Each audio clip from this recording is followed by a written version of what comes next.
রাজ্য, শাসন, সাম্রাজ্য, সংস্থাপনা, এগুলিকে সফল কখন বলা যেতে পারে? কোনো কোনো বুদ্ধিজীবী বলেন তখন যখন চারিদিকে শান্তি থাকে, কারোর মনে কোনো প্রশ্ন থাকবে না, শঙ্কা থাকবে না। কিন্তু আমার মনে হয় এটা অনুচিত। কোনো রাজ্যের পক্ষে বা কোনো শাসনকালে সবথেকে বড় সংকট তখন আসে যখন সবথেকে বেশি যোগ্য ব্যক্তি বা সবথেকে বেশি বিদ্বান ব্যক্তিও শুধু মুখদর্শক হয়ে বসে থাকেন। মনে প্রশ্ন আসতে থাকে কিন্তু জিজ্ঞেস করেন না, শঙ্কা উৎপন্ন হয় কিন্তু ব্যক্ত করতে পারেন না। এটা খুবই অনুচিত। এই যে প্রশ্ন, তা আসা খুব ভালো। এই প্রশ্ন অকারণে আসে না, কোনো সমস্যার কারণেই আসে। এই প্রশ্নের দ্বারা আপনি সেই সমস্যাগুলি দেখতে পাবেন যাতে আপনি এতদিন অনভিজ্ঞ ছিলেন। আর যত প্রশ্নের নিবারণ আপনি করবেন, ততই আপনার রাজ্য, আপনার শাসন আরো শ্রেষ্ঠ হয়ে উঠবে। এই প্রশ্ন, এই শঙ্কা, এগুলো আপনাকে সমাধানের চূড়াতে অবশ্যই নিয়ে যাবে। সেই জন্য না প্রশ্ন করা অনুচিত, আর না শঙ্কা ব্যক্ত করা অনুচিত। আর না তিনি মূর্খ যিনি প্রশ্ন করেন, শঙ্কা ব্যক্ত করেন। তাই এনাদের কখনো দূরে করে দেবেন না, এনাদের নিজস্ব মতামত রাখতে দিন। যখন সবাই মিলে একমত হবেন, তখন নিশ্চিত রূপে বলা যায় যে এই রাজ্য, এই শাসন, এই সংস্থাপনা সাফল্যের শিখরে রয়েছে। তাহলে আসুন আর আমার সাথে ভালোবেসে বলুন, রাধা রাধা।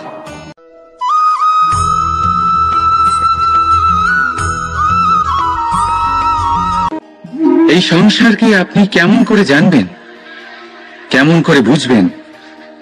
এবার আপনার উত্তর বড়ই সহজ হবে, সংসারকে নিজে চোখে দেখে। এটা অবশ্যই উচিত। এবারে দেখুন না, আমরা নিজে চোখে এই সংসারকে দেখি, একে চিনি, তারপরে আমরা বুঝতে পারি।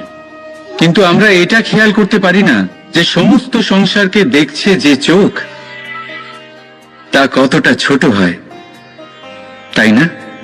একা একজোড়া চোখ আমাদের সমস্ত সংসারকে দেখায়। তাহলে ভেবে দেখুন আপনার কাছে আর কি কি আছে। দুটি চোখ আছে, দুটি কান আছে, বলার ক্ষমতা আছে, যা দিয়ে আপনি শব্দ নির্মাণ করতে পারেন, শব্দ যা দিয়ে আপনি ব্রহ্ম বানাতে পারেন। দুই হাত আছে, যদি সে চায়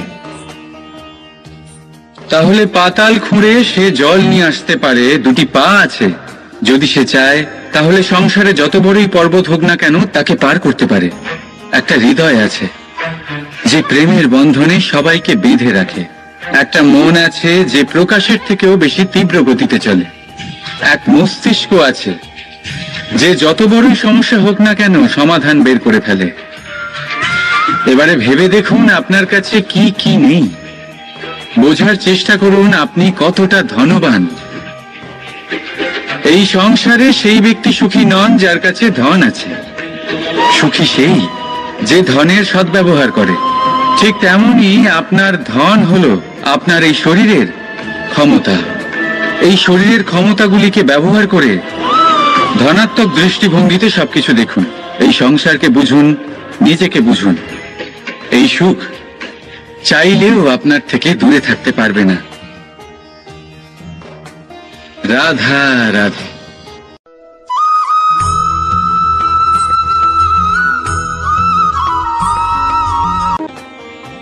যখনই আমরা কথা বলি জলরাশির বিষয়ে, যখন আমরা তুলনা করি, তখন আমাদের খুব ভালো লাগে মিষ্টি সরোবর, পুকুর, নদী। আর আমরা অপেক্ষা করে থাকি সাগরের জন্য, সমুদ্রের জন্য। কেন করি? কারণ এই সাগর, এই সমুদ্র, এ হলো অত্যন্ত বিশাল আর ভয়ানক। এর জলও কিন্তু নোনতা, যা আমরা পান করতে পারি না। কখনো ভেবে দেখেছেন এই সমুদ্রের অন্তরে এই নোনতা জল, এই নোনতা ভাব, এটা আসে কোত্থেকে? এই যে সমুদ্র, যে প্রবাহমান নদীর থেকে যে খনিজ নির্গত হয়, তার ভান্ডার হলো এটা। সেই খনিজকে নিজের অন্তরে গ্রহণ করে, সেই নোনতা ভাব নিজের মধ্যে সমাহিত করে, আর তারপর সেই নোনতা জল বাষ্পে পরিণত হয়ে উপরে উঠে যায়, যা মেঘ হয়ে আপনার ওপর মিষ্টি বৃষ্টি হয়ে ঝরে পড়ে।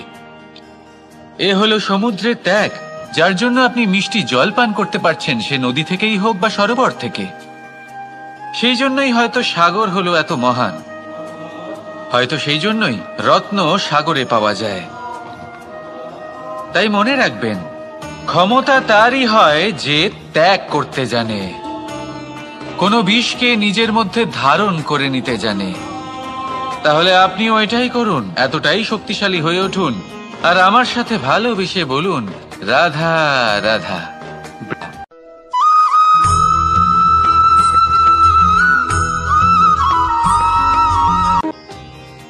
মানুষ নিজের জীবনে সুখ পাওয়ার জন্য অনেকবার চেষ্টা করে, কিন্তু সহস্র প্রয়াসের পরেও ব্যক্তি মনের মতো সুখ পায় না।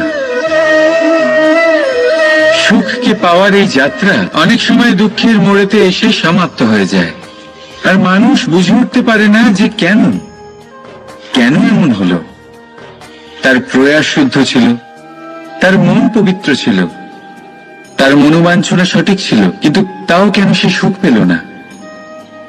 এর কারণ হলো আপনার আশেপাশের লোকজন আপনার সাথী। আপনি সুখ অথবা দুঃখের লক্ষ্য এনাদের থেকেই পান। তাই মনে রাখবেন, অনেক সময় আমরা দুঃখ এই কারণে পাই কারণ আমরা দুজনের ওপরে ভরসা করি, আর অনেক সময় দুঃখী আমরা এই কারণে হই কারণ আমরা সজ্জনের ওপরে সন্দেহ করি। যেদিন আপনারা এটা বুঝতে পারবেন যে কাদের উপরে সন্দেহ করবেন আর কার থেকে আশা রাখবেন, সেই দিন আপনার জীবন থেকে দুঃখ চিরকালের জন্য চলে যাবে। তাহলে আসুন আর আমার সাথে ভালোবেসে বলুন, রাধা রাধা।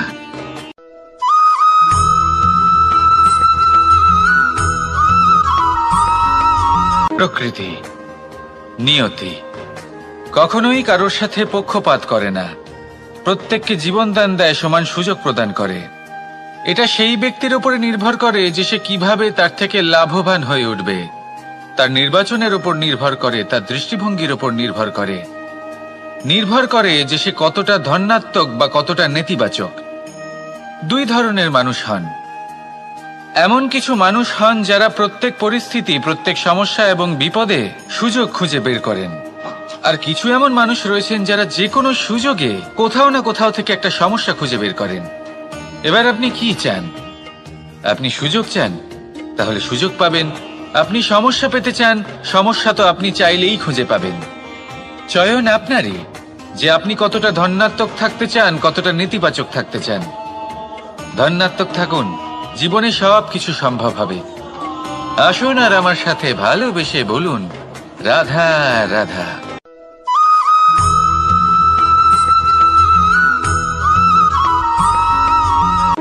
এই পেরেককে দেখতে পাচ্ছেন আপনি?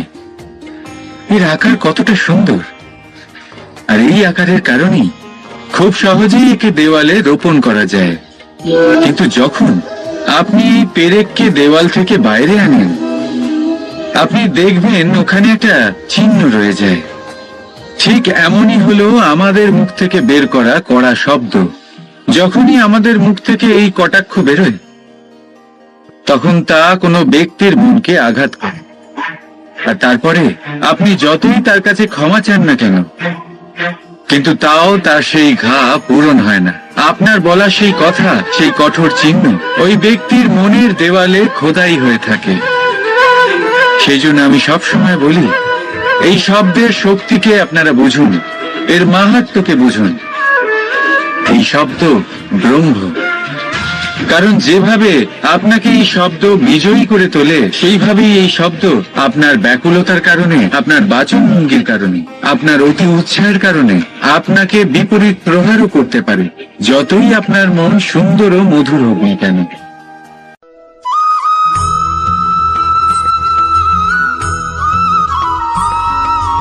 আমাদের জীবনে 7 ধরনের সুখ আছে, আর সেগুলো লাভ করার জন্য আমরা অত্যন্ত প্রচেষ্টা করি। কিন্তু কোনো প্রচেষ্টা করার পূর্বে তা কিভাবে করব সেটা বোঝা খুব প্রয়োজন, আর সেখানেই আমরা ভুল করে থাকি। যে কাজটা আমাদের পরে করা উচিত সেটাই আমরা আগে করে বসি। আপনাকে স্পষ্ট করে বোঝাই, প্রত্যেক সুখের সাথে দুটি ক্রিয়া জড়িত থাকে। এবার যখন আমরা ধনের কথা বলি তখনও দুটি ক্রিয়া জুড়ে থাকে। প্রথম ক্রিয়া হলো ধন অর্জন করা, দ্বিতীয় ক্রিয়া হলো ধনের ব্যবহার করা।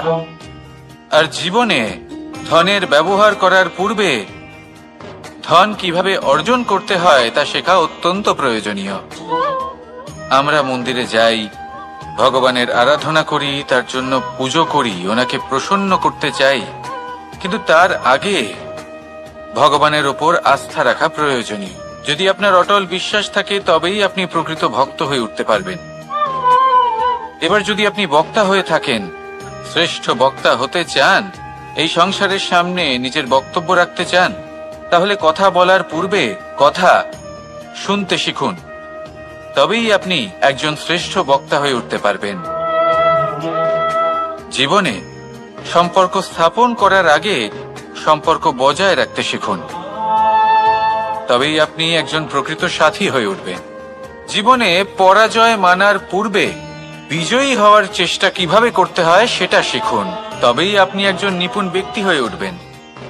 অন্তিম এবং সবথেকে গুরুত্বপূর্ণ কথা, জীবনে ভালোবাসা লাভ করার পূর্বে ভালোবাসা প্রদান করতে শিখুন। তবেই আপনি একজন প্রকৃত প্রেমী হয়ে উঠবেন। আসুন আমার সাথে ভালোবেসে বলুন, রাধা রাধা।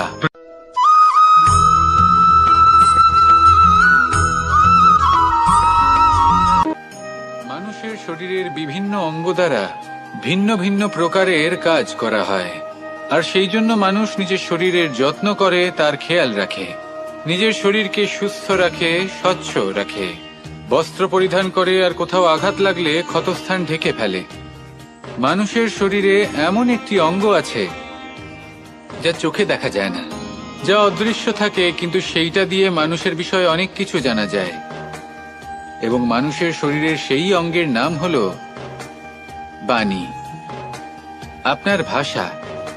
আপনি যেভাবে কথা বলেন, যার সাথে কথা বলেন, আপনি যেভাবে শব্দ চয়ন করেন, তার দ্বারা আপনার বিষয়ে অনেক কিছু বোঝা যায়, আপনার ব্যক্তিত্বের বিষয়ে অনেক কিছু বোঝা যায়। সেই জন্য সবসময় কিছু বলার আগে একটু ভেবে নিন, নিজের কথার ওপর একটু নিয়ন্ত্রণ রাখুন।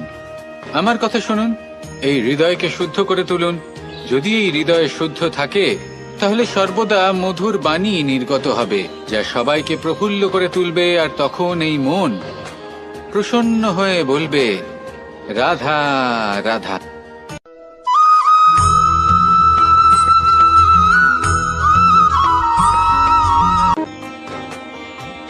কেউ আমাকে মাখন চোর বলেন, কেউ বা আমাকে মুরলী মনোহর বলেন, কেউ আমাকে যুদ্ধ বিমুখ বলেন, কেউ বা আমাকে সুদর্শনধারী বলেন, কিন্তু আমি আসলে কে? আসুন, আজ আমি আপনাকে আমার আসল পরিচয় জানাবো। বাড়িতে সুস্বাদু মাখন থাকা সত্ত্বেও গোপীদের কাছে সুমধুর ভালোবাসাপূর্ণ বকুনি খাওয়া যে ভালোবাসে, সেই হলো কৃষ্ণ। আঙুলে সুদর্শন চক্র থাকা সত্ত্বেও যে রথের লাগাম ধরে থাকবে সেই সিদ্ধান্ত নিয়েছে, সেই হলো কৃষ্ণ। দ্বারকার মতো অনন্য রাজমহল থাকা সত্ত্বেও সুদামার মতো সখা যার অত্যন্ত প্রিয়, সেই হলো কৃষ্ণ। যদি আপনার মনে প্রেম থাকে, আপনি প্রেম বিতরণ করেন, সবাইকে ভালোবাসেন, এবং ভালোবাসা রক্ষার খাতিরে শস্ত্র হাতে নিতেও আপনি সক্ষম থাকেন, তাহলে আপনি হলেন কৃষ্ণ। আসুন আমার সাথে ভালোবেসে বলুন, রাধা রাধা।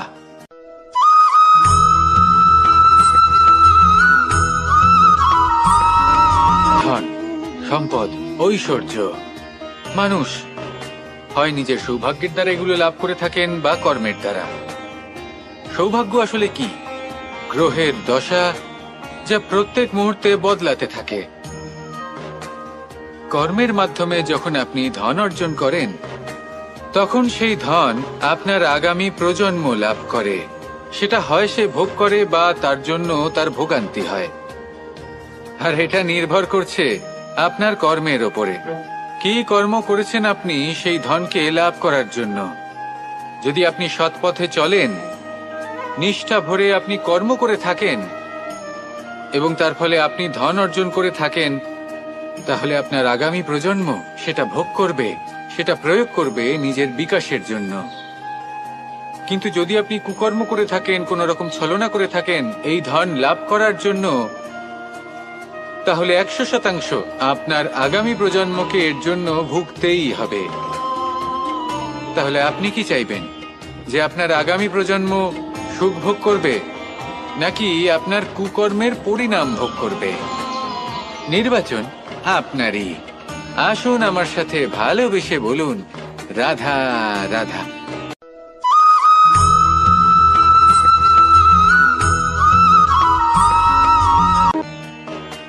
এমন অনেক মানুষ আছেন যারা আমাকে ভগবানের পরিভাষা জানতে চান, যে ভগবান আসলে কি, তিনি কেমন।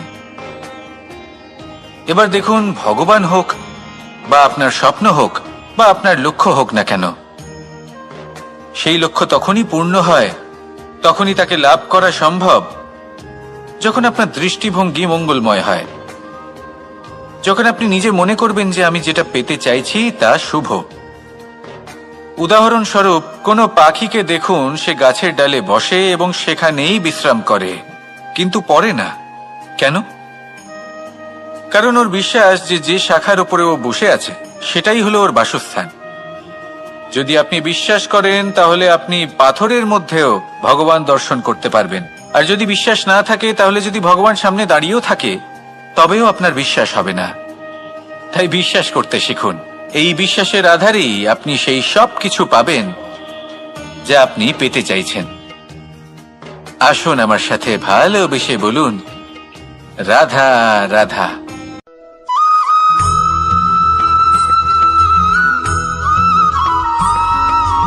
মাতা পিতার মনে সবসময় এই বাসনা বাস করে যে ওনাদের সন্তানের যেন মঙ্গল হয়।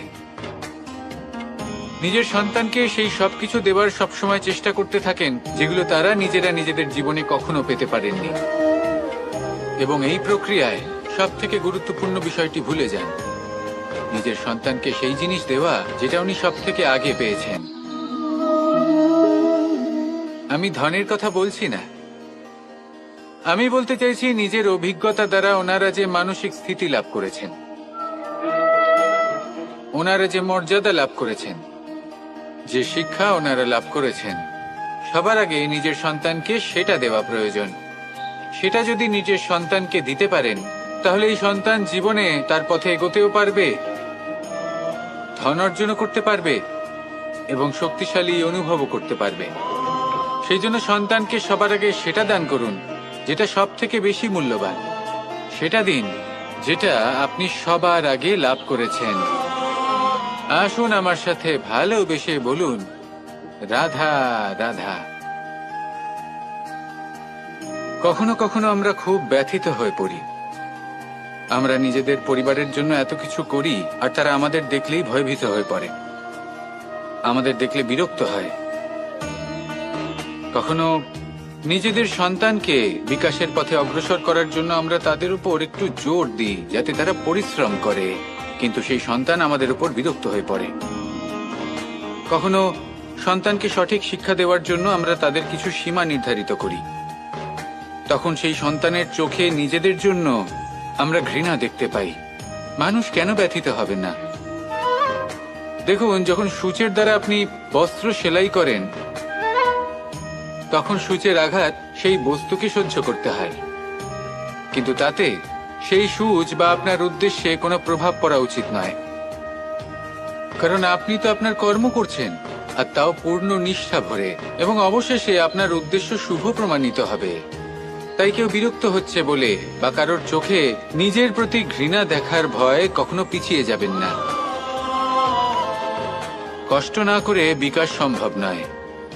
কর্ম করতে থাকুন, সব কিছু শুভ হবে। আসুন আমার সাথে ভালোবেসে বলুন, রাধা রাধা।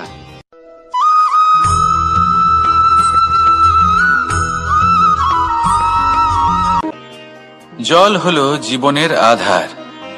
যদি জল না থাকে, এই সংসারের জীবনের কোনো অস্তিত্ব নেই। এই জল হলো শুদ্ধ, পবিত্র। কিন্তু যখন এই জল পরিবেশের সংস্পর্শে আসে, তখন ধুলো, ময়লা, কাদা এবং অন্যান্য বস্তু দ্বারা এই জল পূর্ণরূপে দূষিত হয়ে যায়। এবার যদি এই জলের শুদ্ধিকরণ করতে হয় তাহলে আমরা এই জলকে অস্থির হতে দিই না, তাকে স্থিরভাবে রেখে দিই। আর সেটা করলে সেই জল নিজে থেকেই সকল অশুদ্ধি ত্যাগ করে দেয়, নিজে থেকেই নিজেকে শুদ্ধ করে তোলে। এটা কিন্তু আমাদের মনের সাথেও হয়ে থাকে। এই সংসারে এত সমস্যার সম্মুখীন হয়েও কোথাও না কোথাও আমাদের এই মন মলিন হয়ে যায়, এতে নেতিবাচক ভাব জাগ্রত হয়। সেই মুহূর্তে আপনি কোনোভাবে রাগ করবেন না, মন খারাপ করবেন না, তাড়াতাড়ি কোনো সিদ্ধান্ত নেবেন না, কোনো প্রতিক্রিয়া দেবেন না। শুধু নিজের এই মনকে শান্ত করে রাখবেন, শান্ত মনে দিন যাপন করবেন। যদি এটা করেন তাহলে আপনি নিজে থেকেই বুঝতে পারবেন যে কি কি অশুভ ভাব আপনার মধ্যে জাগ্রত হয়েছে আর কি কি শুভ চেতনা আপনাকে জাগ্রত করতে হবে। আপনি নিজে থেকেই এমন পথ খুঁজে পাবেন যার দ্বারা এই অশুদ্ধি আপনি ত্যাগ করতে পারবেন। আসুন আমার সাথে ভালোবেসে বলুন, রাধা রাধা।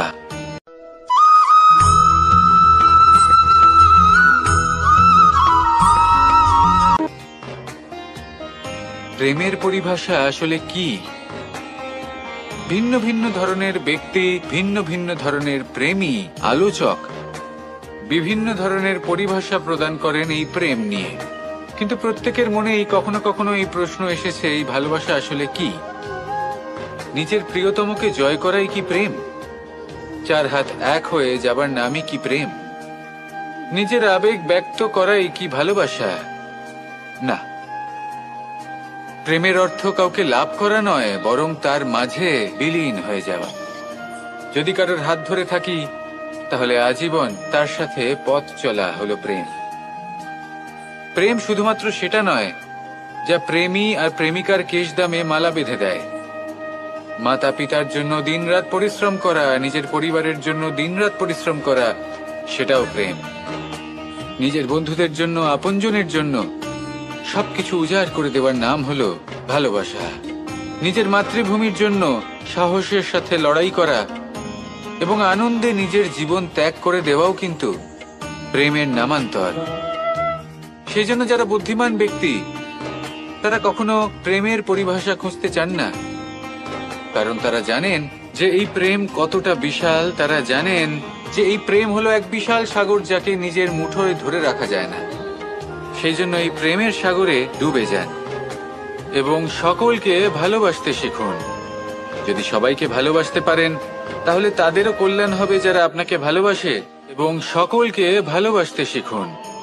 যদি সবাইকে ভালোবাসতে পারেন তাহলে তাদেরও কল্যাণ হবে যারা আপনাকে ভালোবাসে, তাদেরও কল্যাণ হবে যাদেরকে আপনি ভালোবাসেন, আর আপনারও কল্যাণ হবে। আর তখন এই মন ভালোবেসে বলবে, রাধা রাধা।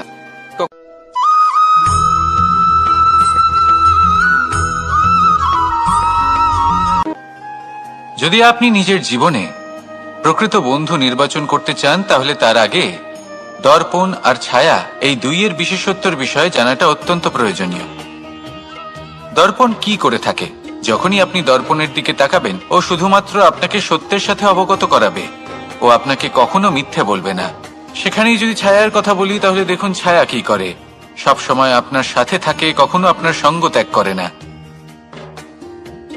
এবার আপনার জীবনে যদি এমন কোনো বন্ধু আসে যে সবসময় আপনাকে সত্য কথা বলবে, আপনার অপগুণের বিষয়ে যদি আপনাকে বলে কিন্তু তাও সে সত্যিই বলবে, তাহলে তার উদ্দেশ্য কিন্তু আপনাকে দুঃখ দেওয়া নয়।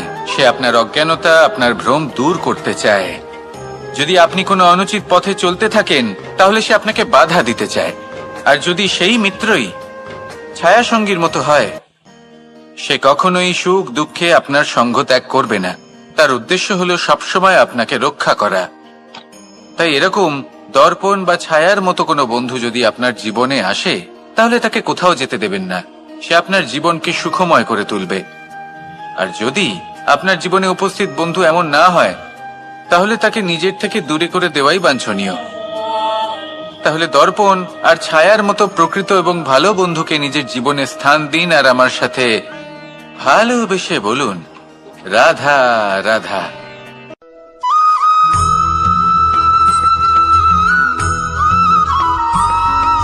কখনো এই প্রশ্ন আসতে পারে যে ইমারত কেন নির্মাণ করা হয়, কেন উৎসব পালন করা হয়, কেন মানুষ নিজেদের জন্মদিন পালন করেন, কেন দোল, বিজয়া দশমী, রাখি, দীপাবলির মতো উৎসব পালন করা হয়। যদি এগুলো পালন না করা হয় তাতে কি যায় আসে?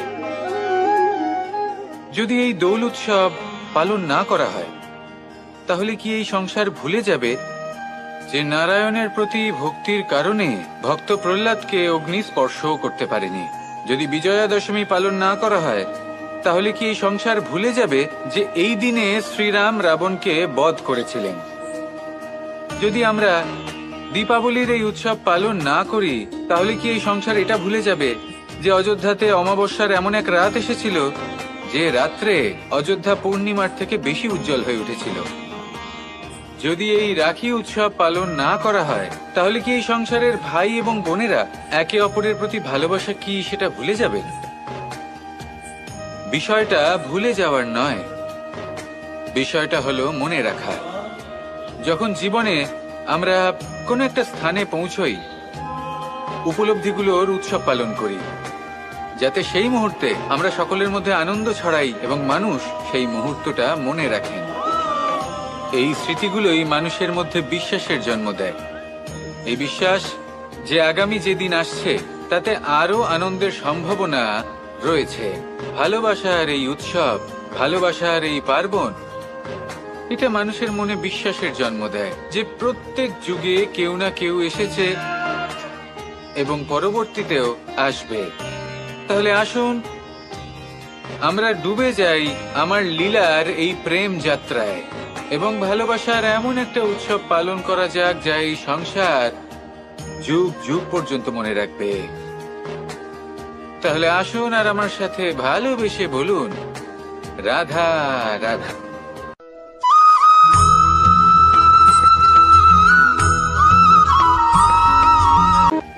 আমাদের এই জীবন, তাতে এই যে সময় চক্র, তা তিনটি ভাগে বিভক্ত।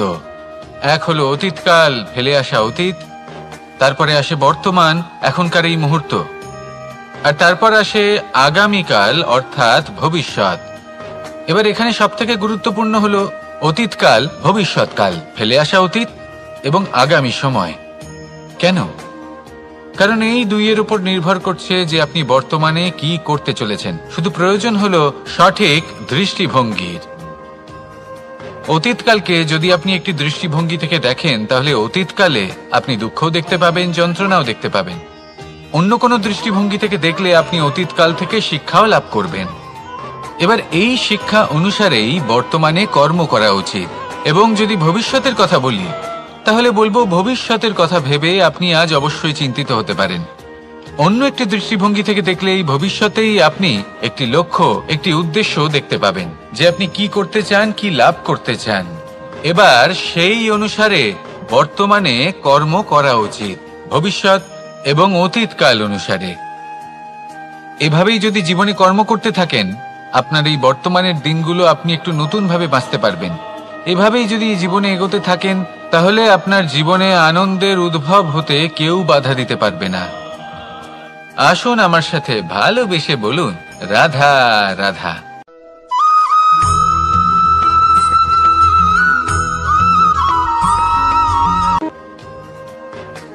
সমুদ্র মন্থনের সময় দুই ধরনের রত্ন লাভ করা হয়েছিল। প্রথম হলাহল, যার প্রভাব থেকে এই সমস্ত সংসারের জীবের প্রাণ বাঁচানোর জন্য মহাদেব তাকে নিজের কণ্ঠে ধারণ করে নিয়েছিলেন।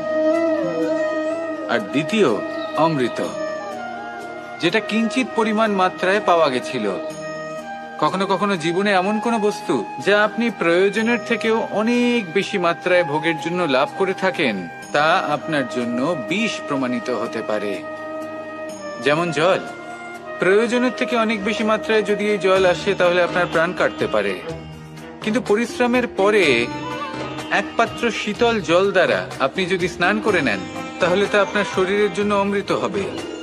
পরিশ্রম করার পরে যদি আপনার শরীর এক পাত্র খাবার লাভ করে তাহলে তা আপনার শরীরের জন্য অমৃত। কিন্তু যদি কোনো পরিশ্রম না করেই আপনি দিনরাত শুধুই খাবার গ্রহণ করতে থাকেন তাহলে আপনার কাছে তা বিষ সমান। বিষ এবং অমৃত গ্রহণ করাটা আপনার উপরে নির্ভর করছে। কোনো বস্তু আপনার পক্ষে বিষও হতে পারে, আবার অমৃতও হতে পারে। নির্ভর করছে যে আপনি সেটা কিভাবে ব্যবহার করছেন, কতটা মাত্রায় ব্যবহার করছেন। আসুন আমার সাথে ভালোবেসে বলুন, রাধা রাধা।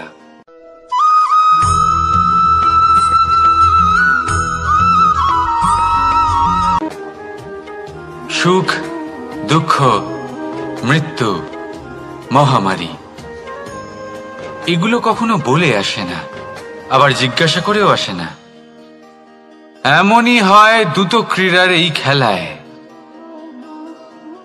এক কারাগারের মতো, একটা মাকড়সার জালের মতো। যেমন একটা মাকড়সার জাল একটা পোকাকে নিজের দিকে আসতে আকর্ষিত করে নিজের চমকের দ্বারা, নিজের গঠন দ্বারা, সেরকমই দ্রুত ক্রীড়ার এই খেলা মানুষকে নিজের দিকে আসতে প্ররোচিত করে। শেষে গিয়ে মানুষ আটকা পড়ে। পার্থক্য শুধু এটাই, যখন এক পোকা এই জালে জড়িয়ে পড়ে তখন সে তার প্রাণ হারায়। মানুষ যখন এই দ্রুত ক্রীড়ায় আকর্ষিত হয়, সে নিজের মান, নিজের ধন সবকিছু হারায়, নিজের বিবেক হারিয়ে ফেলে। কিন্তু আপনি আপনার বিবেক কখনোই হারাবেন না। যদি আপনার মনে লোভ চলে আসে, আপনি লোভী হয়ে ওঠেন। যদি আপনি দ্রুত ক্রীড়ার এই খেলায় আটকা পড়েন, তাহলে মনে রাখবেন, এই খেলা থেকে ফিরে আসা প্রায় অসম্ভবই বলা যায়। নিজের বিবেক কখনো হারাতে দেবেন না, কারণ বিনাশ আসার প্রথম লক্ষণ হলো বিবেকের বোধ চলে যাওয়া। এই প্ররোচনায় কখনো পা দেবেন না। আর আমার সাথে ভালোবেসে বলুন, রাধা রাধা।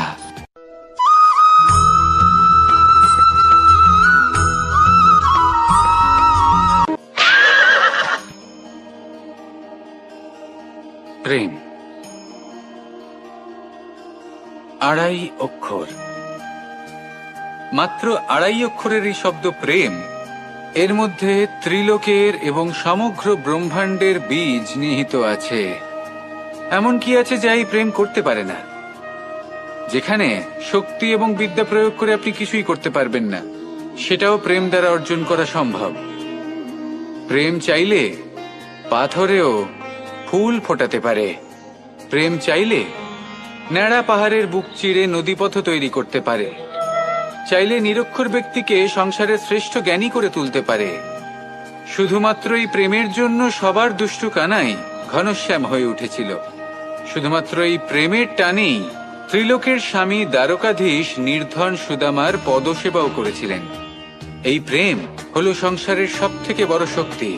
এই সংসারের আধার হলো প্রেম। এমন কিচ্ছু নেই যা এই প্রেমের পক্ষে সম্ভব নয়। যেখানে বিদ্যা এবং শক্তি সাহায্য করতে পারে না, সেখানে এই প্রেম আপনাকে জয়ী করে দিতে পারে।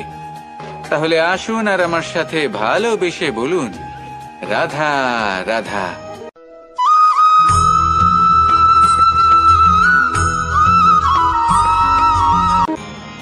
বরদান এবং অভিশাপ, এই দুই হলো একই মুদ্রার দুটি পিঠ। এই বরদান আমরা অনেক কারণে পেতে পারি। কখনো নিজের পরিশ্রমের কারণে, কখনো নিজের তপস্যার কারণে, কখনো আমাদের পূর্বপুরুষদের কর্ম ও তপস্যার কারণে। কিন্তু এই বরদান কতক্ষণ বরদান থাকবে তা আমরা নিশ্চিত করতে পারি না। তা সুনিশ্চিত করে শুধুমাত্র আমাদের কর্ম। যদি আপনাকে উদাহরণ দিই, আপনি রেশমের কীট দেখেছেন? ও বরদান পেয়েছে যে ও নিজের সুরক্ষার জন্য খোলস বানাতে পারে। এবারও তাতে এত মত্ত হয়ে যায় যে এমন এক আবরণ বানিয়ে ফেলে যাতে সে নিজেই আবদ্ধ হয়ে চাপা পড়ে মরে যায়। এটার তাৎপর্য কি? তাৎপর্য খুবই সরল। গর্ব করা খুবই ভালো, কিন্তু অহংকার করা কখনোই উচিত নয়। যদি অহংকার মনের মধ্যে প্রবেশ করে, তাহলে এই বরদান অভিশাপে পরিণত হতে সময় লাগে না। আর যদি কর্মশ্রেষ্ঠ হয়, তাহলে অভিশাপ বরদানে পরিণত হয়। তাহলে আসুন শ্রেষ্ঠ কর্ম করুন আর আমার সাথে ভালোবেসে বলুন, রাধা রাধা।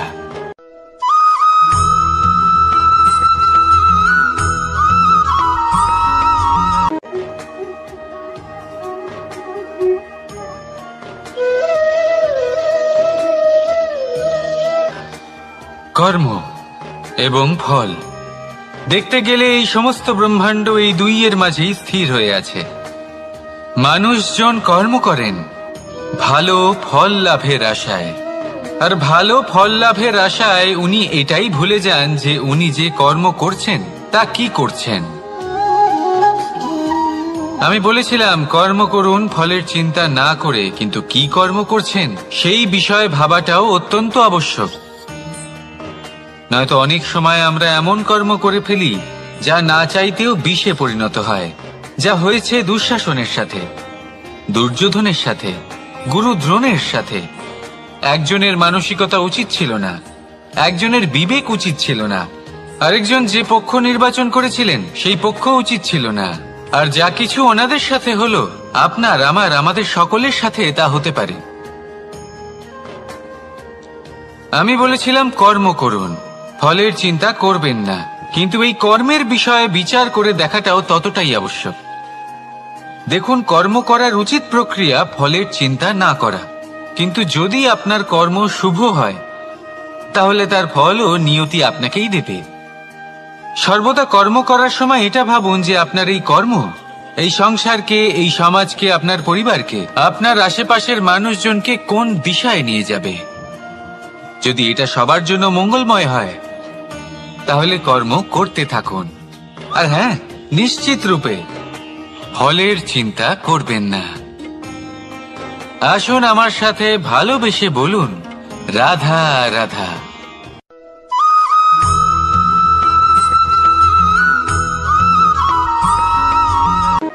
শব্দই হলো শূন্য, শব্দই হলো আরম্ভ, শব্দই হলো অন্ত, শব্দই হলো অমর, শব্দই হলো ব্রহ্ম।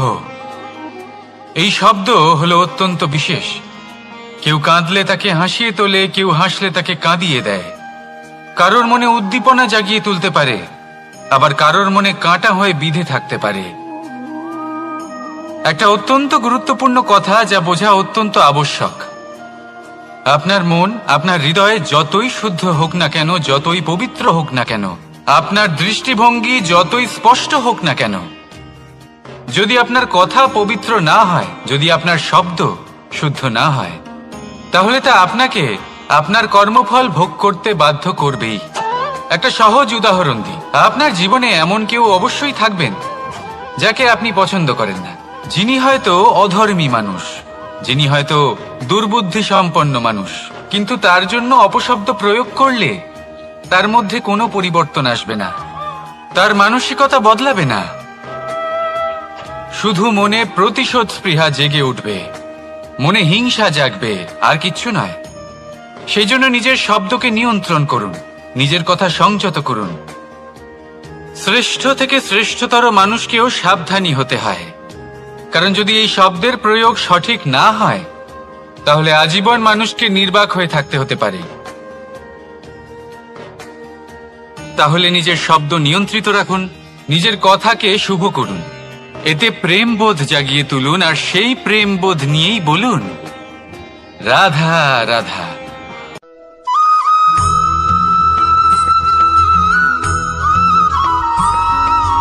বটবৃক্ষের বীজ সর্ষের দানার থেকেও ছোট হয়, কিন্তু যখন তা নিজের রূপ ধারণ করে তখন তা বিশাল বৃক্ষের আকার ধারণ করে, যা সহস্র বছর ধরে বেঁচে থাকে, ছায়া প্রদান করে, পাখিদের আশ্রয় প্রদান করে, আর দেয় পথচারীদের বিশ্রাম করার স্থান।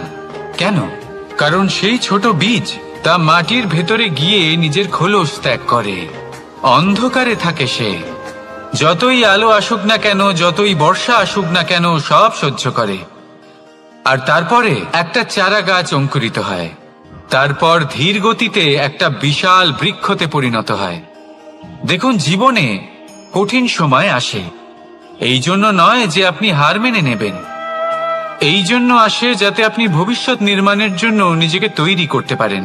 যদি কঠিন সময়ে আপনি ওই বীজের মতো দৃঢ় হয়ে থাকতে পারেন, তাহলে আপনিও একদিন সেই বিশাল বৃক্ষের মতো নিজের অস্তিত্ব গড়ে তুলতে পারবেন, যা সহস্র বছর পর্যন্ত মনে রাখা হবে। আসুন আমার সাথে ভালোবেসে বলুন, রাধা রাধা।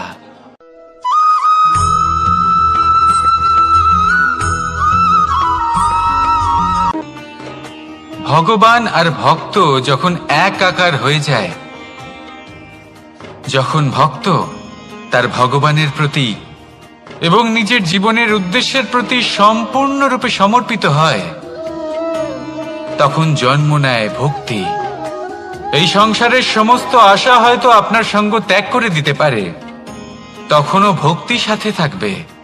ভক্ত আর ভগবান যখন এক আকার হয়ে যায়, তাদের মধ্যে কোনো পার্থক্য থাকে না। তারা এক হয়ে যায়, এক ব্যক্তিত্ব, এক অস্তিত্ব। সেই জন্য কখনো জীবনে যে কোনো রূপেই, যে কোনো প্রকারেই, যে কোনো ঈশ্বরকে মান্য করুন, মনের মধ্যে শ্রদ্ধা ভাব জাগ্রত করুন, মনে ভক্তি ভাব জাগ্রত করুন। এই সমগ্র সংসারে সব কিছু আপনাকে ছেড়ে চলে গেলেও তখনও এই ভক্তি শুধুমাত্র আপনার উত্থান ঘটাবে। তাই মনে ভক্তি জাগ্রত করুন আর আমার সাথে ভালোবেসে বলুন, রাধা রাধা।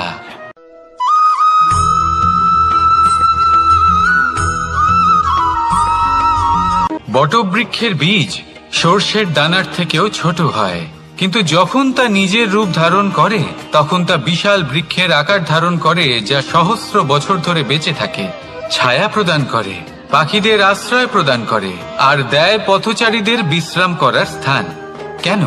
কারণ সেই ছোট বীজ তা মাটির ভেতরে গিয়ে নিজের খোলস ত্যাগ করে। অন্ধকারে থাকে সে, যতই আলো আসুক না কেন, যতই বর্ষা আসুক না কেন, সব সহ্য করে। আর তারপরে একটা চারা গাছ অঙ্কুরিত হয়, তারপর ধীর গতিতে একটা বিশাল বৃক্ষতে পরিণত হয়। দেখুন, জীবনে কঠিন সময় আসে, এই জন্য নয় যে আপনি হার মেনে নেবেন, এই জন্য আসে যাতে আপনি ভবিষ্যৎ নির্মাণের জন্য নিজেকে তৈরি করতে পারেন। যদি কঠিন সময়ে আপনি ওই বীজের মতো দৃঢ় হয়ে থাকতে পারেন, তাহলে আপনিও একদিন সেই বিশাল বৃক্ষের মতো নিজের অস্তিত্ব গড়ে তুলতে পারবেন, যা সহস্র বছর পর্যন্ত মনে রাখা হবে। আসুন আমার সাথে ভালোবেসে বলুন, রাধা রাধা।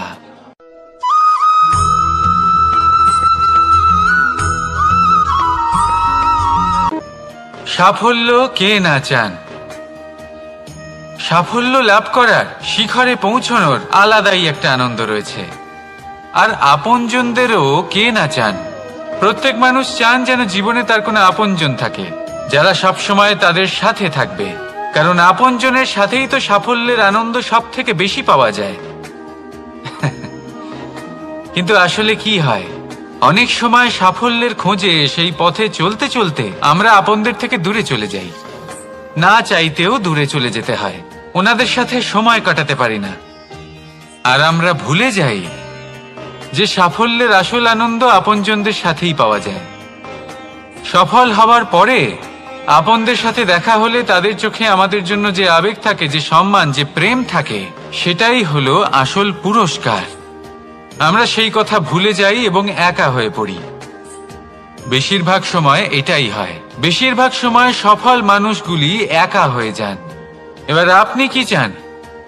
আপনি অসফল হয়ে দিনগুলি একাকিত্বে কাটাতে চান, নাকি সফল হয়ে আপনজনদের সাথে আনন্দে থাকতে চান? সেই সিদ্ধান্ত আপনার। সাফল্যের পেছনে ছুটুন, নিজেকে উজাড় করে দিন, কিন্তু আপনজনদের সঙ্গ ত্যাগ করবেন না। সেই আপনজন যারা আপনার সাফল্যের জন্য দায়ী, সেই আপনজন যিনি আপনার সাফল্যে আনন্দ পান, সুখ লাভ করেন, তাদের কখনো ত্যাগ করবেন না। আসুন আমার সাথে ভালোবেসে বলুন, রাধা রাধা।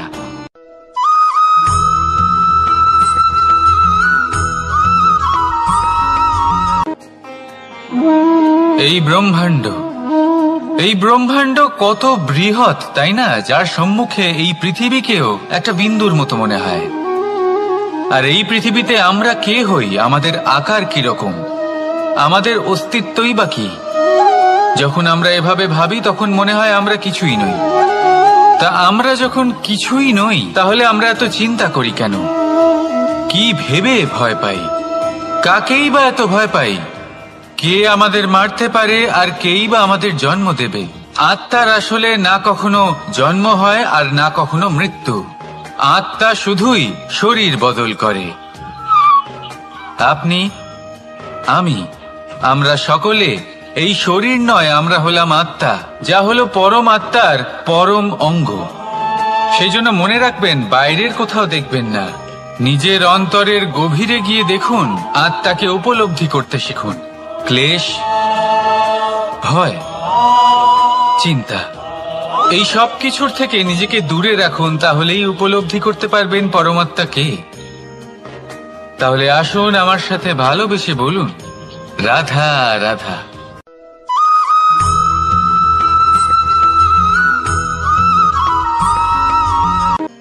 মানুষ আর ধন, এই দুইয়ের মধ্যে সম্পর্ক খুব ঘনিষ্ঠ।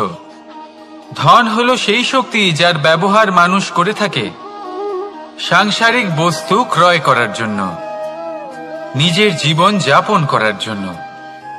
আর মানুষ হলো সেই শক্তি যারা ধনকে গুরুত্বপূর্ণ করে তোলেন। এবার একটা কথা বলি, ব্যবহার করা উচিত ধনকে আর ভালোবাসা উচিত মানুষকে। এটা বেশিরভাগ মানুষই বোঝেন না। মানুষ এখানেই সব থেকে বড় ভুল করে বসেন। তারা ভালোবাসেন ধনকে আর ব্যবহার করেন মানুষকে। এ হলো অনুচিত। দেখুন, আপনি একটা সূচের দ্বারা যুদ্ধ করতে পারবেন না, আর কোনো তলোয়ার দ্বারা বস্ত্র সেলাই করতে পারবেন না, তাই না? কোনটা কিসের জন্য হয় সেটা বোঝা অত্যন্ত জরুরি। আপনিও সঠিক দিকে অগ্রসর হন। মানুষকে ভালোবাসুন আর ধনকে ব্যবহার করুন।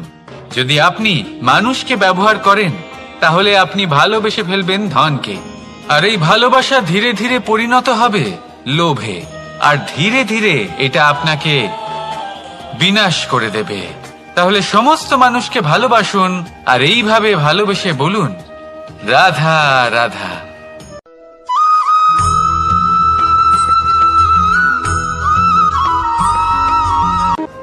পরিবর্তন এই সংসারের শাশ্বত নিয়ম। কোন রাজা নেই যিনি চিরকাল রাজা থাকেন, কোন ধনী ব্যক্তি নেই যিনি চিরকাল ধনী থাকবেন। এই সংসারে সূর্যের স্থান নেওয়ার জন্য চন্দ্রিমার আগমন ঘটে। কোন স্থান যাকে পতিত বলা হয়েছিল সেখানে মহল তৈরি হয়েছে। কোন স্থান যাকে আজ মলিন বলা হয়েছে কাল সেখানে মন্দিরও স্থাপন হতে পারে।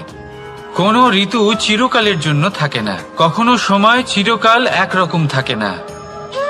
আজ যা আপনার কাছে রয়েছে কাল অন্য কারোর ছিল। আজ যে আপনার কাছে রয়েছে কাল তা অন্য কারোর কাছে চলে যাবে। আপনার সাথে কিছু থাকলে তা হলো আপনার কর্ম, কিন্তু সেই কর্মের পরিণামও আপনার নয়। আপনি শুধু কর্ম করুন, বাকি সবকিছুই পরিবর্তনশীল। কিন্তু সেই পরিবর্তনকে দেখে ভয় পাওয়ার প্রয়োজন নেই, তাকে স্বাগত জানান। যদি আপনি হাসি মুখে সেই পরিবর্তনকে স্বাগত জানান, তাহলে এই পরিবর্তনও হাসি মুখে আপনার সাথে থাকবে। আসুন আমার সাথে ভালোবেসে বলুন, রাধা রাধা।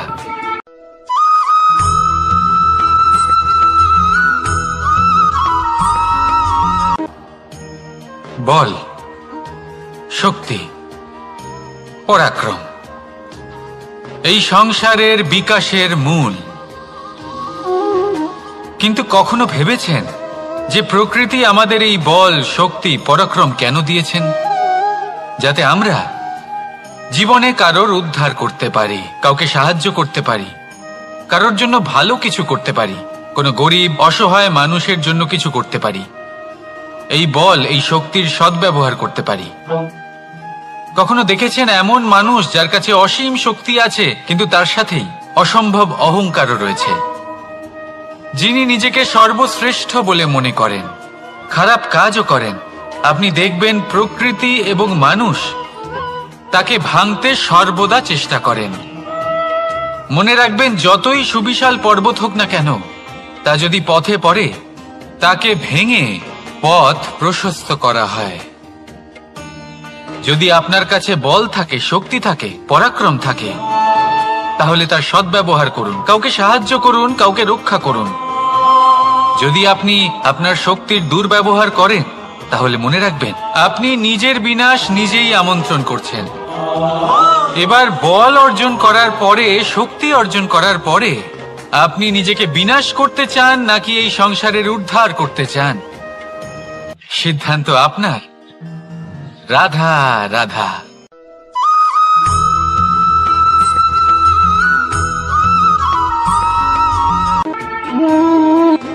সময়, এই সময় আসলে কি? এই সময় একটা সরল রেখা তো কখনোই নয়। সময় হলো একটা চক্র, যেখানে এর আদি সেখানেই হলো এর অন্ত, আর যেখানে তা শেষ হয় সেখান থেকেই তার শুরু হয়। এই সময় একটা অত্যন্ত বিচিত্র চিন্তা, বিচিত্র ভাবনা, একটা বিচিত্র বস্তু যা কেউ বুঝতে পারেন না। এই সময়ের লীলা, এর কোনো প্রমাণ নেই, কোনো জ্ঞান নেই, কোনো পরিমাপ নেই। শুধু এটুকু আমরা জানতে পারি, যেখানে শেষ হবে সেখান থেকে একটা নতুন সূচনাও হবে। যা আজ আপনার কাছে আছে কাল অন্য কারোর কাছে যাবে, তারপরে তার কাছ থেকেও অন্য কারোর কাছে যাবে, তারপরে তার থেকেও ছিনিয়ে নেওয়া হবে। এই নিয়তির একজনের কাছ থেকে অন্যজনের কাছে আদান প্রদানের এই সময় হলো আপনার সময়। এই সময়ের সদ্ব্যবহার করুন, এই সময়কে বাঁচুন। আপনাকে শুধু এটাই সুনিশ্চিত করতে হবে যে আপনি কোন পক্ষে আছেন। আর সত্যি বলতে কি, আপনার জীবনের পরিণাম নির্ভর করে আপনার নির্বাচনের ওপর। আপনি কোন পক্ষ নির্বাচন করছেন। তাহলে মনে রাখবেন, জীবনে সেই পক্ষই নির্বাচন করবেন যা চয়ন করার পরে আপনি সুখ অনুভব করবেন, আপনি সন্তোষ লাভ করবেন, প্রসন্নতা লাভ করবেন। আর আমি এটাই সুনিশ্চিত করব যে এই পক্ষ যেন শান্তির পক্ষ হয়, এই পক্ষই যেন প্রেমের পক্ষ হয়। তাহলে চিন্তা করবেন না, আর আসুন আমার সাথে ভালোবেসে বলুন, রাধা রাধা।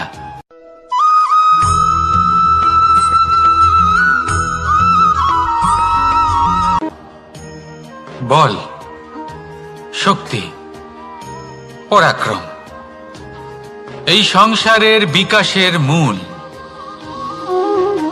কিন্তু কখনো ভেবেছেন যে প্রকৃতি আমাদের এই বল, শক্তি, পরাক্রম কেন দিয়েছেন?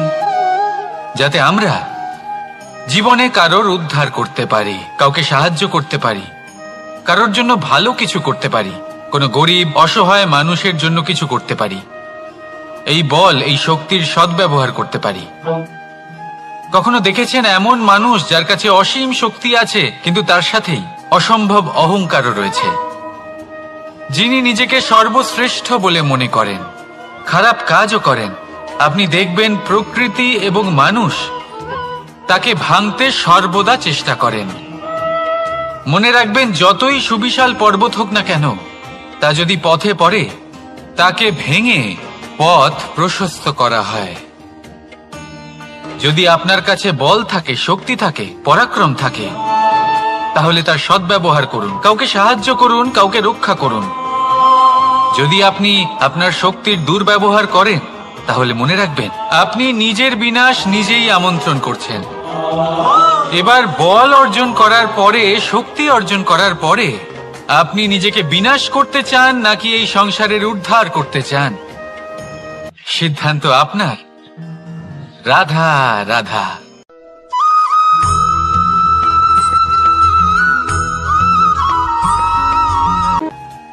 দৃষ্টি আর দৃষ্টিভঙ্গি, এই সমগ্র লীলা হলো এই দুইয়ের। বিচিত্র হতে পারে কিন্তু এটাই সত্যি। এবার আপনাকে একটা উদাহরণ দিয়ে বোঝাই। অনেক সময় আপনি কোনো ব্যক্তিকে এটা বলতে শুনবেন যে আমি আমার নিজের উপরে গর্ব করি, আমি নিজেকে নিয়ে গর্ব করি, আমি খুব ভালোভাবে আমার মা বাবার সেবা করি, ওনাদের আমি সবসময় সুখী রাখি, ওনাদের আমি একটা বাড়ি দিয়েছি, সকল সুখ সুবিধা দিয়েছি, ওনাদের জীবনে প্রত্যেক জিনিস দিয়েছি আর দেব যা তাদের প্রয়োজন। এবার আমাকে বলুন যে আপনি কে হন? আপনি হলেন সেই বীজ যা আপনার মাতা পিতা রোপণ করেছেন। আপনার মা বাবাই আপনাকে এই সংসারে জন্ম দিয়েছেন। এবার এইসব কথার কি তাৎপর্য? এই হলো সেই ব্যক্তির দৃষ্টিভঙ্গি। এবার দেখা যাক এই প্রকৃতি আমাদের কি শেখায়। কখনো কোনো গাছকে দেখবেন, যখন সেই গাছে ফল আসে, সে মালিকে এটা বলে না যে দেখো আমি তোমাকে ফল খেতে দিচ্ছি। সেই বৃক্ষ এটা বলে না যে দেখো আমি তোমায় আহার করতে দিচ্ছি, কারণ ও জানে যে এটা হলো সেই মালির পরিশ্রম, এটা হলো তারই কর্মের ফল, আর এটা তারই পাওয়া উচিত। সে বলে যে তোমার জিনিস তোমাকেই অর্পণ করলাম, এ আমার জিনিস নয়। ও জানে সেই মালির গুরুত্ব আসলে কি, এটা হলো তার দৃষ্টিভঙ্গি। সেই জন্য আপনি জীবনে কোন ব্যক্তির মধ্যে, কোন পশু পাখির মধ্যে, কোন প্রাণীর মধ্যে, কোন পরিস্থিতিতে, কোন আবেগের মুহূর্তে কি দেখতে পাচ্ছেন, সেটা আপনার দৃষ্টিভঙ্গির উপরে নির্ভর করছে। তাই নিজের মনে ধনাত্মক ভাব জাগ্রত করুন, শুভ চিন্তা নিয়ে আসুন। এই ভাবনাই সত্য হয়ে সামনে আসবে। এই দৃষ্টিভঙ্গি এমন হয়ে যাবে যে আপনার জীবনে সবকিছুই শুভ হবে। তাহলে আসুন আর আমার সাথে ভালোবেসে বলুন, রাধা রাধা।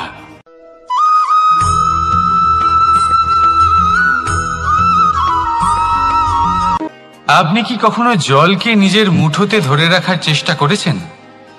চলুন আজ করা যাক।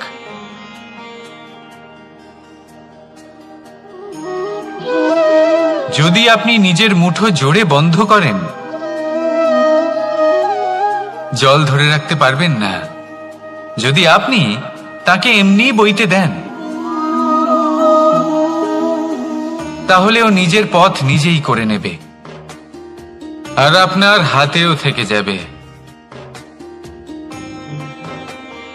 আমাদের জীবনও হলো কিছুটা এরকম, জলের মতো। নিজের পথ নিজেই করে নেয় এই জীবন।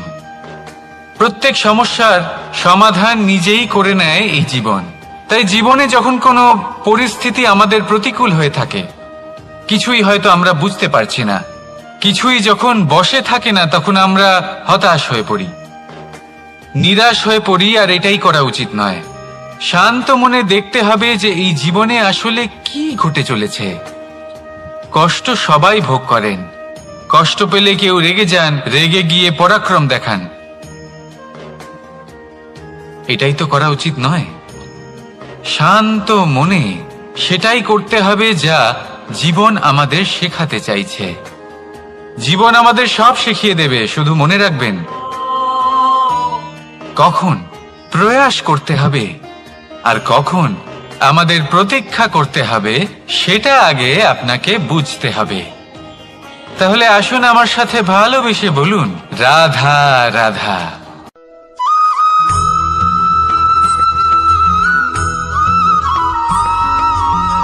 প্রতিশোধ অথবা কাউকে দুঃখ দেওয়ার ভাবনা, যদি এটা আপনার মনে থাকে, তাহলে আপনি নিজের মনেই যন্ত্রণার একটা বিশাল বৃক্ষ রোপণ করছেন, এটা মনে রাখবেন। কারণ কাউকে দুঃখ দেবার এই ভাবনা, এটা হলো সেই বীজ যা আপনার মনেই পতিত হবে, আপনার মনেই অঙ্কুরিত হবে, আর আপনার মনেই একটা বিশাল বৃক্ষরূপে বেড়ে উঠবে। জীবন আপনার, কর্ম আপনার, কাউকে দুঃখ দেবার ভাবনা আপনার ছিল, এই বৃক্ষ হলো আপনার, তাই এর ফলও আপনিই পাবেন, যা গ্রহণও আপনাকেই করতে হবে।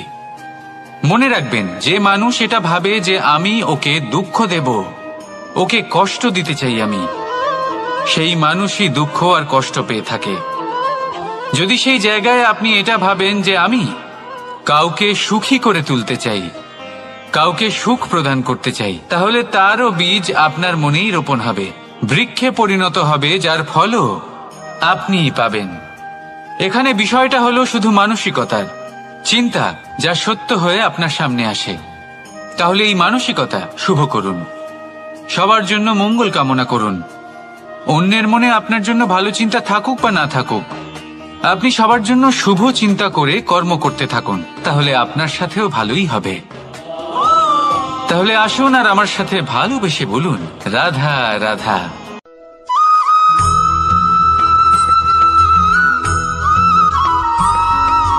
বাজ পাখিকে পক্ষীরাজ বলা হয়।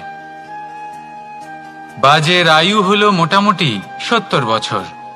এবার 40 বছর হতে হতেই ওদের পালক লম্বা এবং ভঙ্গুর হয়ে যেতে থাকে, ঠোঁট বেঁকে যায়, ডানা ভারী হয়ে যায়, অর্থাৎ আগের মতো উড়তে পারে না, সেই শক্তি থাকে না। এবার সেই বাজ কি করবে? বাজ সব থেকে কঠিন নির্বাচন করে, নির্বাচন নিজের পুনর্স্থাপনার।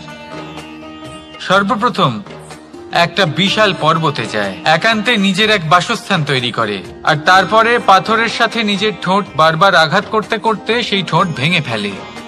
তারপরে সে অপেক্ষা করে সেই ঠোঁট পুনর্নির্মাণ হওয়ার। তারপর সেটাই করে নিজের পালকের সাথে। তারপরে নিজের ডানা থেকে এক এক করে ভারী পালকগুলো ছিঁড়ে ফেলে দেয়। আর তারপর 150 দিনের এই যন্ত্রণা সহ্য করার পরে ও ফিরে পায় নিজের ওড়বার অনন্য ক্ষমতা, সেই শক্তি। আর তারপরে ও জীবনের পরবর্তী 30 বছর বাঁচে। কি বুঝলেন আপনি? যদি ইচ্ছে শক্তি থাকে তাহলে একজন দুর্বলও শক্তিশালী হতে পারে। আপনিও এটাই করুন, নিজের অতীতের যন্ত্রণার বোঝাগুলিকে ত্যাগ করুন আর কল্পনার খোলা আকাশে উন্মুক্ত হয়ে উড়ে বেড়ান। নিজের পুনর্স্থাপনা করুন, তবেই সর্বশ্রেষ্ঠ হতে পারবেন। আর মনে রাখবেন, এই ছোট ছোট পদক্ষেপই বড় বড় শিখরে পৌঁছে দিতে পারে। তাহলে আসুন আর আমার সাথে ভালোবেসে বলুন, রাধা রাধা।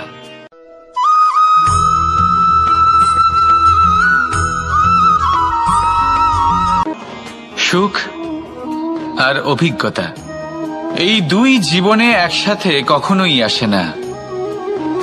মনে রাখবেন, যেখানে সুখ থাকে সেখানে অভিজ্ঞতা থাকে না।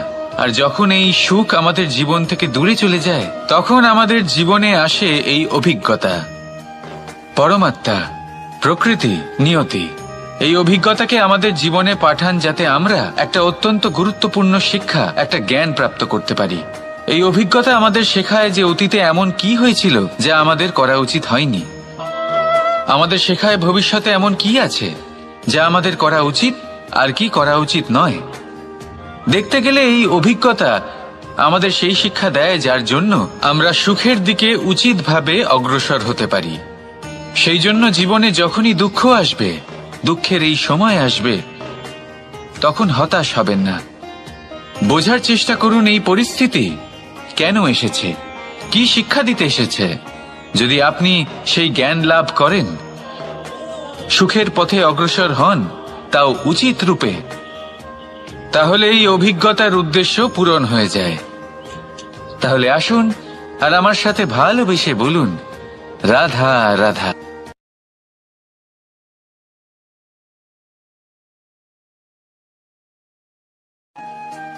জীবনে আমরা সবাই, এই সংসারে প্রত্যেকেই শুধুমাত্র ওপরে উঠতে চায়। এমন কেউ নেই যে নিচে পড়তে চায়। কিন্তু আপনাকে যদি সত্যের সাথে পরিচয় করাই, তাহলে নিচে পড়া অত্যন্ত আবশ্যক।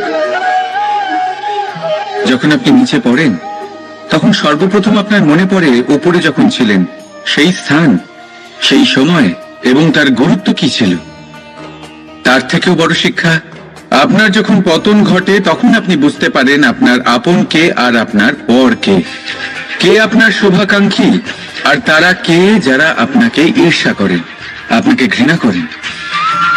দেখুন, যখন আপনার পতন ঘটে, সেই সময় যিনি হাত বাড়াবেন আপনাকে সাহায্য করার জন্য, উনিই আপনার আপনজন।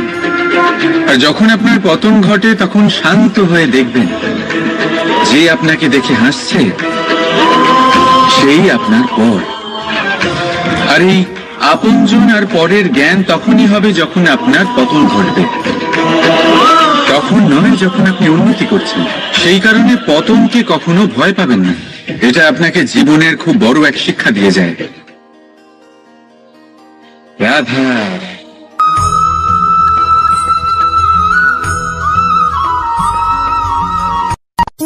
স্বর্ণ, হিরে, মুক্ত, মানিক, এই সব কিছুকে আগে পাথর বলা হতো। তাহলে এমন কি হলো যে এদের রত্ন বলা হয়? আর রত্ন তা বাস্তবে আসলে কি? এটা হলো সেই পাথর যাকে আগে আগুনের তাপ সহ্য করতে হয়েছে, পরখ করা হয়েছে, যাচাই করা হয়েছে, এদের কাটার চেষ্টা করা হয়েছে, কিন্তু তারা কখনোই নষ্ট হয়নি, বরং তারা আরো উদ্ভাসিত হয়েছে, আরো উজ্জ্বল হয়েছে, এই সংসারে আরো প্রকাশ ছড়িয়ে দিয়েছে। সেই জন্য এরা হলো এত অমূল্য, সেই জন্য এরা হলো বহুমূল্য, সেই জন্য এদের রত্ন বলা হয়। এবার মানুষের কাছেও এই নির্বাচনের অধিকার রয়েছে যে আমরা শুধু পাথর হয়ে থাকব নাকি রত্ন হয়ে থাকব। কিভাবে? আমাদের জীবনেও অনেক সমস্যা রয়েছে, বাধা আছে, বিপত্তি আছে। আমরা সেই বাধার তাপে উত্তপ্ত হই, এই সমস্যা আমাদের কাটার চেষ্টা করে। অনেক মানুষ বিভিন্ন পরিস্থিতি আমাদের ভাঙার চেষ্টা করে, কিন্তু আমাদের নষ্ট হলে চলবে না। যেভাবে এই রত্ন সমস্যার সম্মুখীন হয়ে পাথর থেকে রত্ন হয়েছে, সেইভাবেই আমাদেরও আমাদের সমস্যার সম্মুখীন হয়ে রত্ন হয়ে উঠতে হবে, এই সংসারে প্রকাশের স্রোত হয়ে উঠতে হবে। তাহলে এটাই করুন আর আমার সাথে ভালোবেসে বলুন, রাধা রাধা। এবার অনেক সময় মানুষের মনে এরকম প্রশ্ন আসে যে এই সংসারে সবথেকে বড় বিপদ কি? কেউ বলে ধর্ম সংকট, আবার কেউ বলে প্রাণের উপর আসা সংকট। প্রত্যেক মানুষের জীবনে বিভিন্ন সংকট আসে, আর এই সমস্ত সংকট অত্যন্ত বিচিত্র হতে পারে। এই সমস্ত সংসার হলো সংকট দ্বারা পরিপূর্ণ। ঠিক আছে, আপনাকে একটা উদাহরণ দিই। একজন ধনী ব্যক্তি, এবার ওনার জীবনে সংকট কি হতে পারে? সংকট এটাই যে কেউ তার সম্পত্তি চুরি না করে নেয়, আমরা বুঝতে পারছি। এবার একজন চোর, তার জীবনে সংকট কি হতে পারে? যে চুরি করার সময় সে যদি তার একটা কাশি চাপতে না পারে, তাহলে সে ধরা পড়ে যেতে পারে, ঠিক কিনা? আবার অনেক সময় এমনও হয় যে যার জন্য আমি সংকট, সেও আমার কাছে সংকট।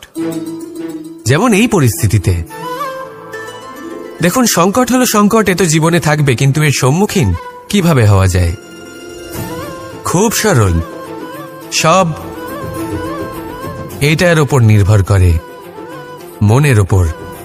এই মনকে নিয়ন্ত্রণ করলে সব ঠিক থাকবে।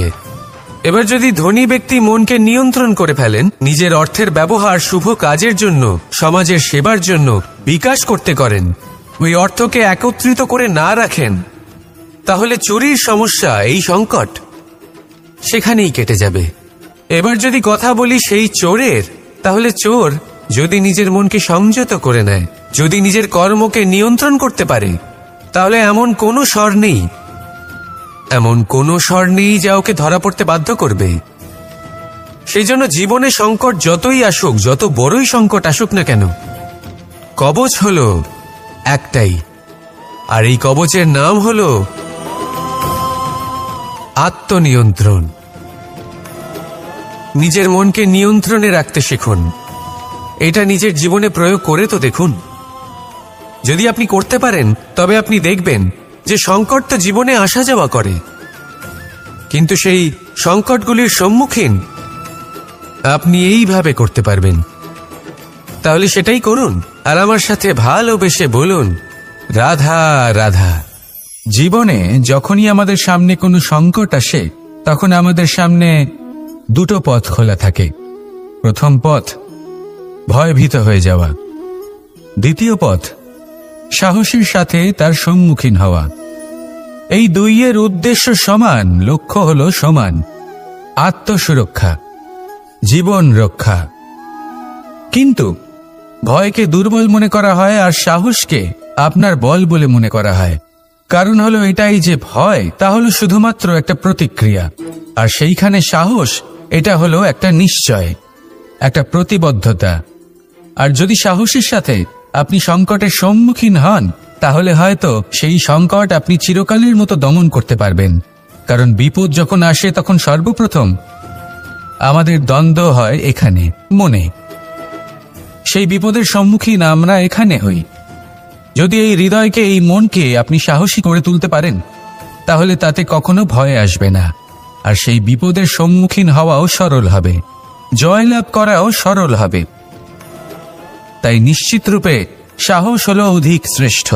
জীবনে যখনই কোনো সংকট আসবে, তখনই সাহসের সাথে তার সম্মুখীন হন, আর আমার সাথে ভালোবেসে বলুন, রাধা রাধা। সংসারের সবথেকে মূল্যবান ধন কি হতে পারে?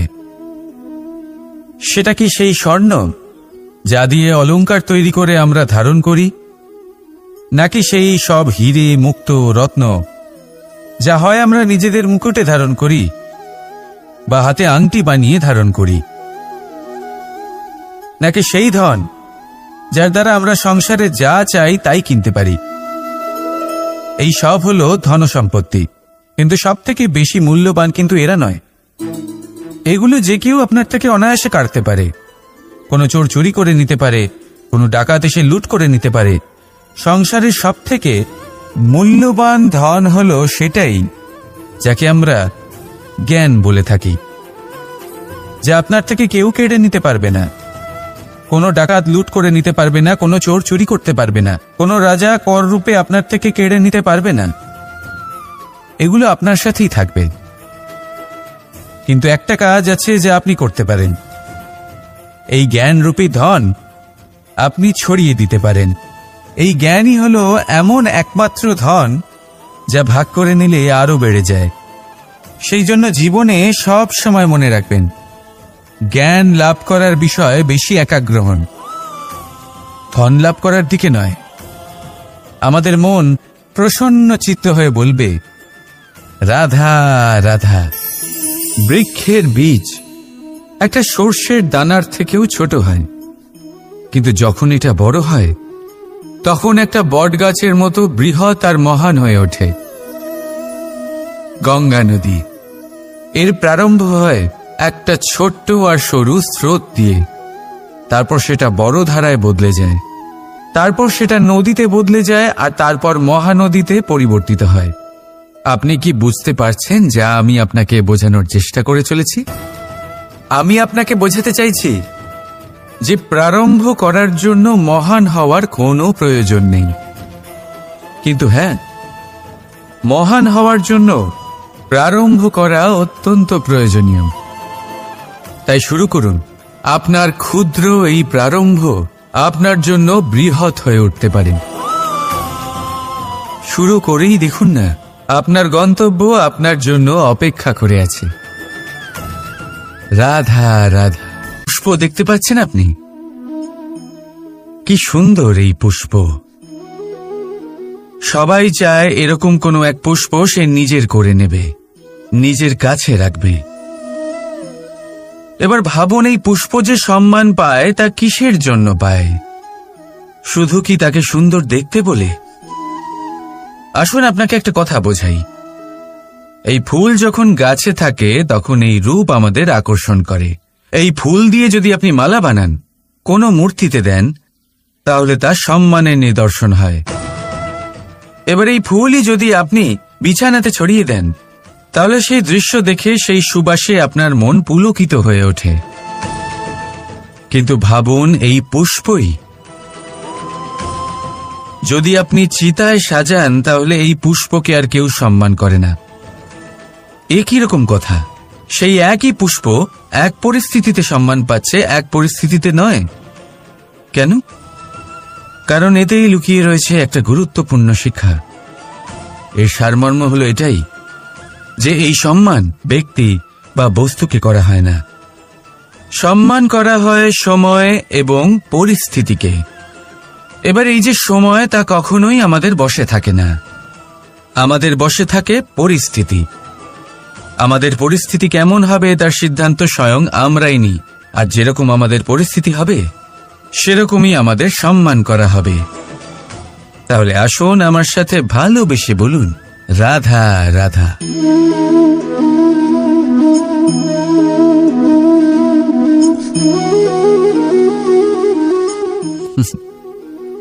এবারে আপনারা ভাবছেন যে আমি এত একাগ্রতার সাথে এই পিঁপড়েকে কেন দেখছি। আপনাকে বলি যে আজ এই পিঁপড়েকে দেখে আমি মন্ত্রমুগ্ধ হয়ে গেছি। ওর রূপ বা ওর আকার দেখে নয়,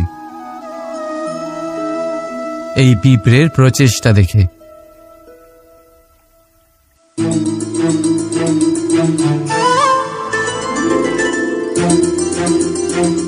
আপনি জানেন, অজস্র পরিশ্রমের পরেই পিঁপড়ে তার নিজের একটা ছোট বাড়ি বানাতে পারে, যা অন্য প্রাণীদের জন্য অত্যন্ত সহজ ব্যাপার। তাই পিঁপড়ের জন্য তার জীবনের সবচেয়ে বড় ঘটনা, সবচেয়ে বড় সাফল্য তার। ভবিষ্যতে এই পিঁপড়ে থাকুক বা না থাকুক, তাদের বানানো বাড়ি বহু বছর অবধি টিকে থাকে। জীবনের সাফল্যের সাথেও ঠিক এমনটাই ঘটে। আপনি একদিনে সাফল্য লাভ করতে পারবেন না, কিন্তু যদি আপনি প্রতিদিন চেষ্টা করতে থাকেন, তবে একদিন আপনি অবশ্যই সাফল্য লাভ করবেন। মনে রাখবেন, ভাগ্যের দ্বার তাদের জন্য উন্মুক্ত হয় না যারা হার মেনে নেয়। ভাগ্য তার দ্বার তাদের জন্যই খোলে যারা বসে না থেকে প্রয়াস করে সেই দরজার কড়া নাড়াতে। তাই প্রয়াস করতে থাকুন। সাফল্য অবশ্যই একদিন না একদিন আপনার কাছে আসবেই। রাধা রাধা। এই তালাটা দেখতে পাচ্ছেন আপনি? এই তালাকে ভেঙেও খুলে দেওয়া যায়, আবার ভালোবেসেও খুলে দেওয়া যায়। অর্থাৎ এই তালাটা আপনি এই চাবির দ্বারাও খুলে দিতে পারেন, এই হাতুড়ি দিয়েও খুলে দিতে পারেন। কিন্তু এই খোলাতে তফাৎ আছে। যদি তালা খোলার জন্য আপনি সেটা ভেঙে ফেলেন, তাহলে তা পরের বার আর কাজে লাগবে না। কিন্তু যদি এটা আপনি চাবির দ্বারা খোলেন, তাহলে তা চিরকাল কাজে লাগবে। আমাদের জীবনে সম্পর্কগুলো কিছুটা এরকমই হয়। আমাদের জীবনের আনন্দরূপী ধন রক্ষা করে এই সম্পর্ক, কিন্তু ভালোবেসে। যদি ক্রোধের দ্বারা এই সম্পর্ক রক্ষা করা হয়, তাহলে পরে তা কোনো কাজে আসে না। তাই সম্পর্ক সবসময় প্রেমের চাবি দিয়ে খুলুন, কারণ প্রতিবার নতুন তালা আপনি ব্যবহার করতেই পারেন, নতুন সম্পর্ক গড়তে পারবেন না। রাধা রাধা। জীবন কি? এই জীবন আমরা জন্ম নিই, বড় হয়ে উঠি, আমাদের মা বাবা আমাদের পালন করেন, তারপর তাদের অর্থ দিয়ে আমাদের বাল্যকাল কাটে। আমরা আরো বড় হই, বিবাহ বন্ধনে আবদ্ধ হই, আমাদেরও সন্তান হয়, আমরা তাদের পালন করি, তারপর আমরা বৃদ্ধ হই, আর একদিন এই সংসার ছেড়ে আমরা সকলে চলে যাই। এটাই কি জীবন? আপনার মনে এই প্রশ্ন হয়তো অনেকবার জেগেছে, তাই না? এবার একটু জলের যাত্রাপথ লক্ষ্য করুন। সাগর থেকে বাষ্প হয়ে ওঠে এই জল, মেঘ হয়ে ঝরে পড়ে সে, তারপর নদী হয়ে আবার সাগরে মিলিয়ে যায়। কিন্তু কখনো এই প্রশ্ন করে না যে তার জীবন কি, তার উদ্দেশ্য কি। প্রতিটা মুহূর্ত বাঁচে সে, আর অন্যদের যতখানি সম্ভব সাহায্য করে। যখন সাগরে থাকে, তখন অসংখ্য জীবকে জীবন দান করে। যখন সাগর থেকে বাষ্প হয়ে মেঘ হয়ে যায়, তখন চাষিদের মনে এই আশা জাগায় যে ফসল আবার ফল। যখন বর্ষা হয়ে ঝরে পড়ে, তখন এই শুকনো তৃষ্ণার্ত ধরিত্রীর তৃষ্ণা মেটায়। আর যখন নদীতে থাকে, তখন তার পাড়ে নানান গাছপালার জন্ম দেয়। কিন্তু ভাবুন, জল কি কখনো এটা ভাবে যে তার জীবন কি বা তার জীবনের উদ্দেশ্যটাই বা কি? না, সে শুধু নিজের ধর্ম পালন করে যায়, আর যতটা সম্ভব সবাইকে আনন্দ প্রদান করতে থাকে। সেই জন্যই জীবনে কখনো এই প্রশ্ন করবেন না যে এই জীবন কি, এই জীবনের উদ্দেশ্য কি।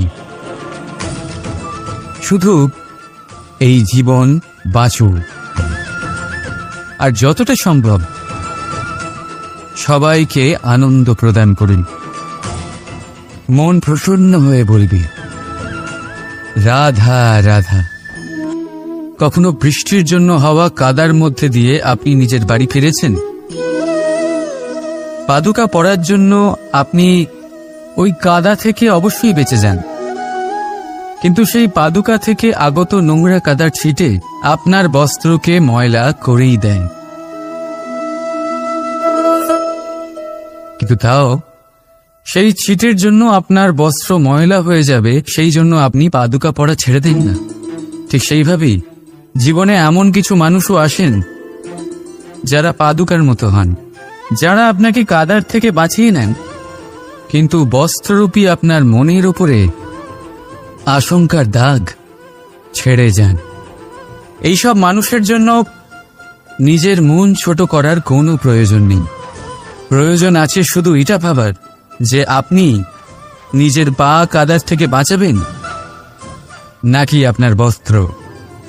জীবনে গম্ভীর হওয়া ভালো কথা, কিন্তু সমস্ত বিষয়ে যদি গম্ভীরভাবে ভাবতে থাকেন তাহলে জীবনের আনন্দটাই শেষ হয়ে যাবে।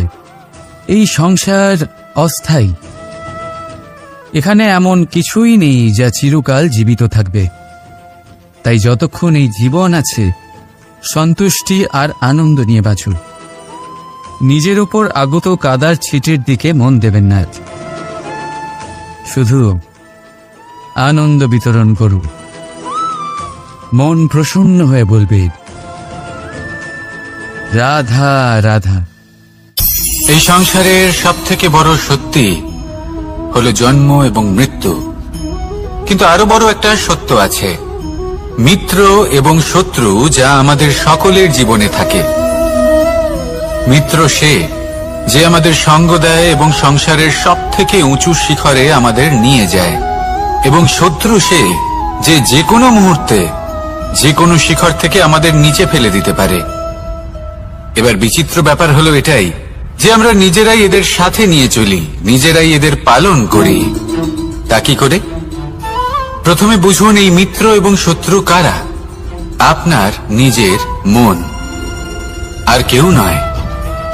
এই মনই হলো মিত্র যখন তাতে ভারসাম্য বজায় থাকে, তা নিয়ন্ত্রিত থাকে, তা পবিত্র হয়। কিন্তু যদি এই মন অনিয়ন্ত্রিত হয়ে পড়ে, যদি আপনাকে সে নিয়ন্ত্রণ করতে শুরু করে, তখন সেই আপনার সব থেকে বড় শত্রু হয়। সেই জন্য এই মনের ওপর নিয়ন্ত্রণ রাখতে শিখুন, এতে ভারসাম্য বজায় রাখতে শিখুন। তাহলে আপনি এমন এক বন্ধুকে পাবেন যে আপনাকে এই সংসারের শিখরে পৌঁছে দেবে। আসুন আমার সাথে ভালোবেসে বলুন, রাধা রাধা। ঈশ্বর আসলে কে? সংসারের বেশিরভাগ মানুষের কাছে ঈশ্বর হলেন এই সংসারের রচয়িতা, পালনকর্তা। কারোর কাছে উনি জ্ঞাতা, কারোর কাছে উনি হলেন আস্থার প্রতীক, আবার কারোর জন্য শুধুমাত্র অন্ধ বিশ্বাস। কিন্তু এই ঈশ্বর কি কোনো শরীর, নাকি একটা বোধ, নাকি শুধুই শ্রদ্ধা? ঈশ্বর হলেন তিনি যিনি হলেন আপনার ইষ্ট। সেই জন্যই তো গুরু, মাতা, পিতা এনাদেরও ঈশ্বরই বলা হয়েছে।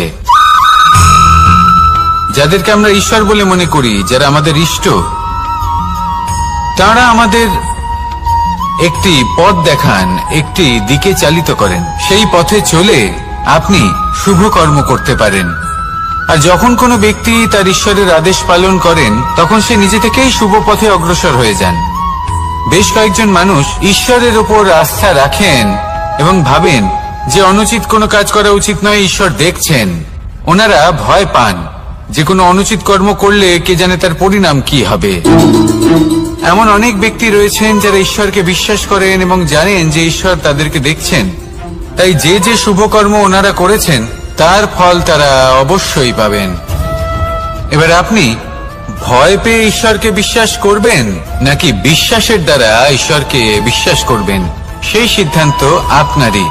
কিন্তু হ্যাঁ, যদি আপনার মনে ঈশ্বরের জন্য কোনো স্থান থাকে, যদি আপনার কোনো ইষ্ট থাকেন, যদি আপনি কাউকে ঈশ্বর মনে করেন, যার প্রত্যেক আদেশ আপনি পালন করে থাকেন, তাহলে বলি ঈশ্বর কখনো আপনাকে অনুচিত পথে চালিত করবেন না।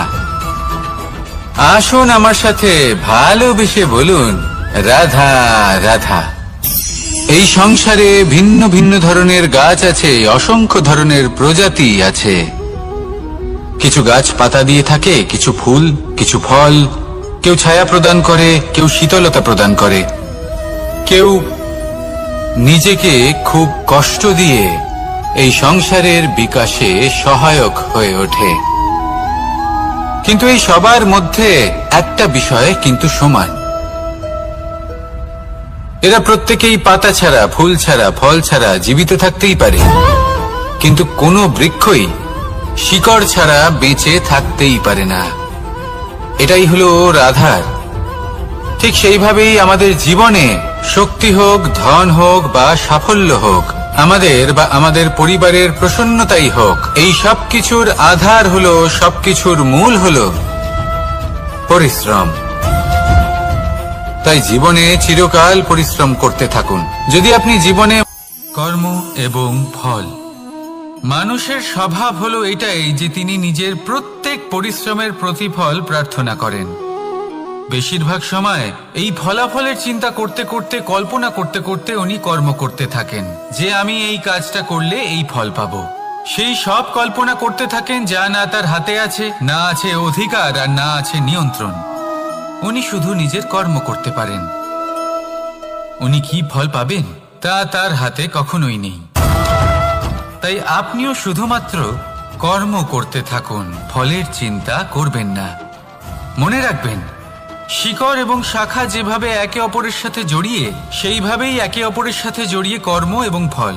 যেরকম কর্ম আপনি করবেন সেরকম ফল আপনি অবশ্যই পাবেন। তাই এই ফলের আশায় কর্মের সময় কখনোই নষ্ট করবেন না, কারণ যে ব্যক্তি সময় নষ্ট করেন, সময় সেই ব্যক্তিকে অবশ্যই নষ্ট করে দেয়।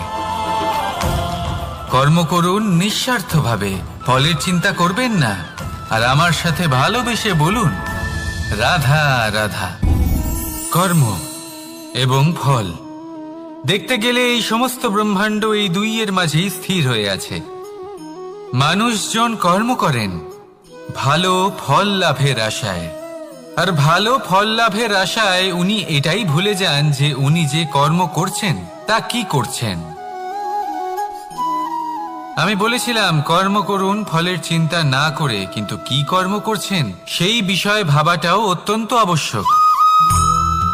নয়তো অনেক সময় আমরা এমন কর্ম করে ফেলি যা না চাইতেও বিষে পরিণত হয়, যা হয়েছে দুঃশাসনের সাথে, দুর্যোধনের সাথে, গুরু দ্রোণের সাথে। একজনের মানসিকতা উচিত ছিল না, একজনের বিবেক উচিত ছিল না, আরেকজন যে পক্ষ নির্বাচন করেছিলেন সেই পক্ষ উচিত ছিল না। আর যা কিছু ওনাদের সাথে হলো, আপনার, আমার, আমাদের সকলের সাথে তা হতে পারে। আমি বলেছিলাম কর্ম করুন, ফলের চিন্তা করবেন না, কিন্তু এই কর্মের বিষয়ে বিচার করে দেখাটাও ততটাই আবশ্যক। দেখুন, কর্ম করার উচিত প্রক্রিয়া ফলের চিন্তা না করা, কিন্তু যদি আপনার কর্ম শুভ হয় তাহলে তার ফলও নিয়তি আপনাকেই দেবে। সর্বদা কর্ম করার সময় এটা ভাবুন যে আপনার এই কর্ম এই সংসারকে, এই সমাজকে, আপনার পরিবারকে, আপনার আশেপাশের মানুষজনকে কোন দিশায় নিয়ে যাবে। যদি এটা সবার জন্য মঙ্গলময় হয় তাহলে কর্ম করতে থাকুন। আর হ্যাঁ, নিশ্চিত রূপে ফলের চিন্তা করবেন না। আসুন আমার সাথে ভালোবেসে বলুন রাধা রাধা।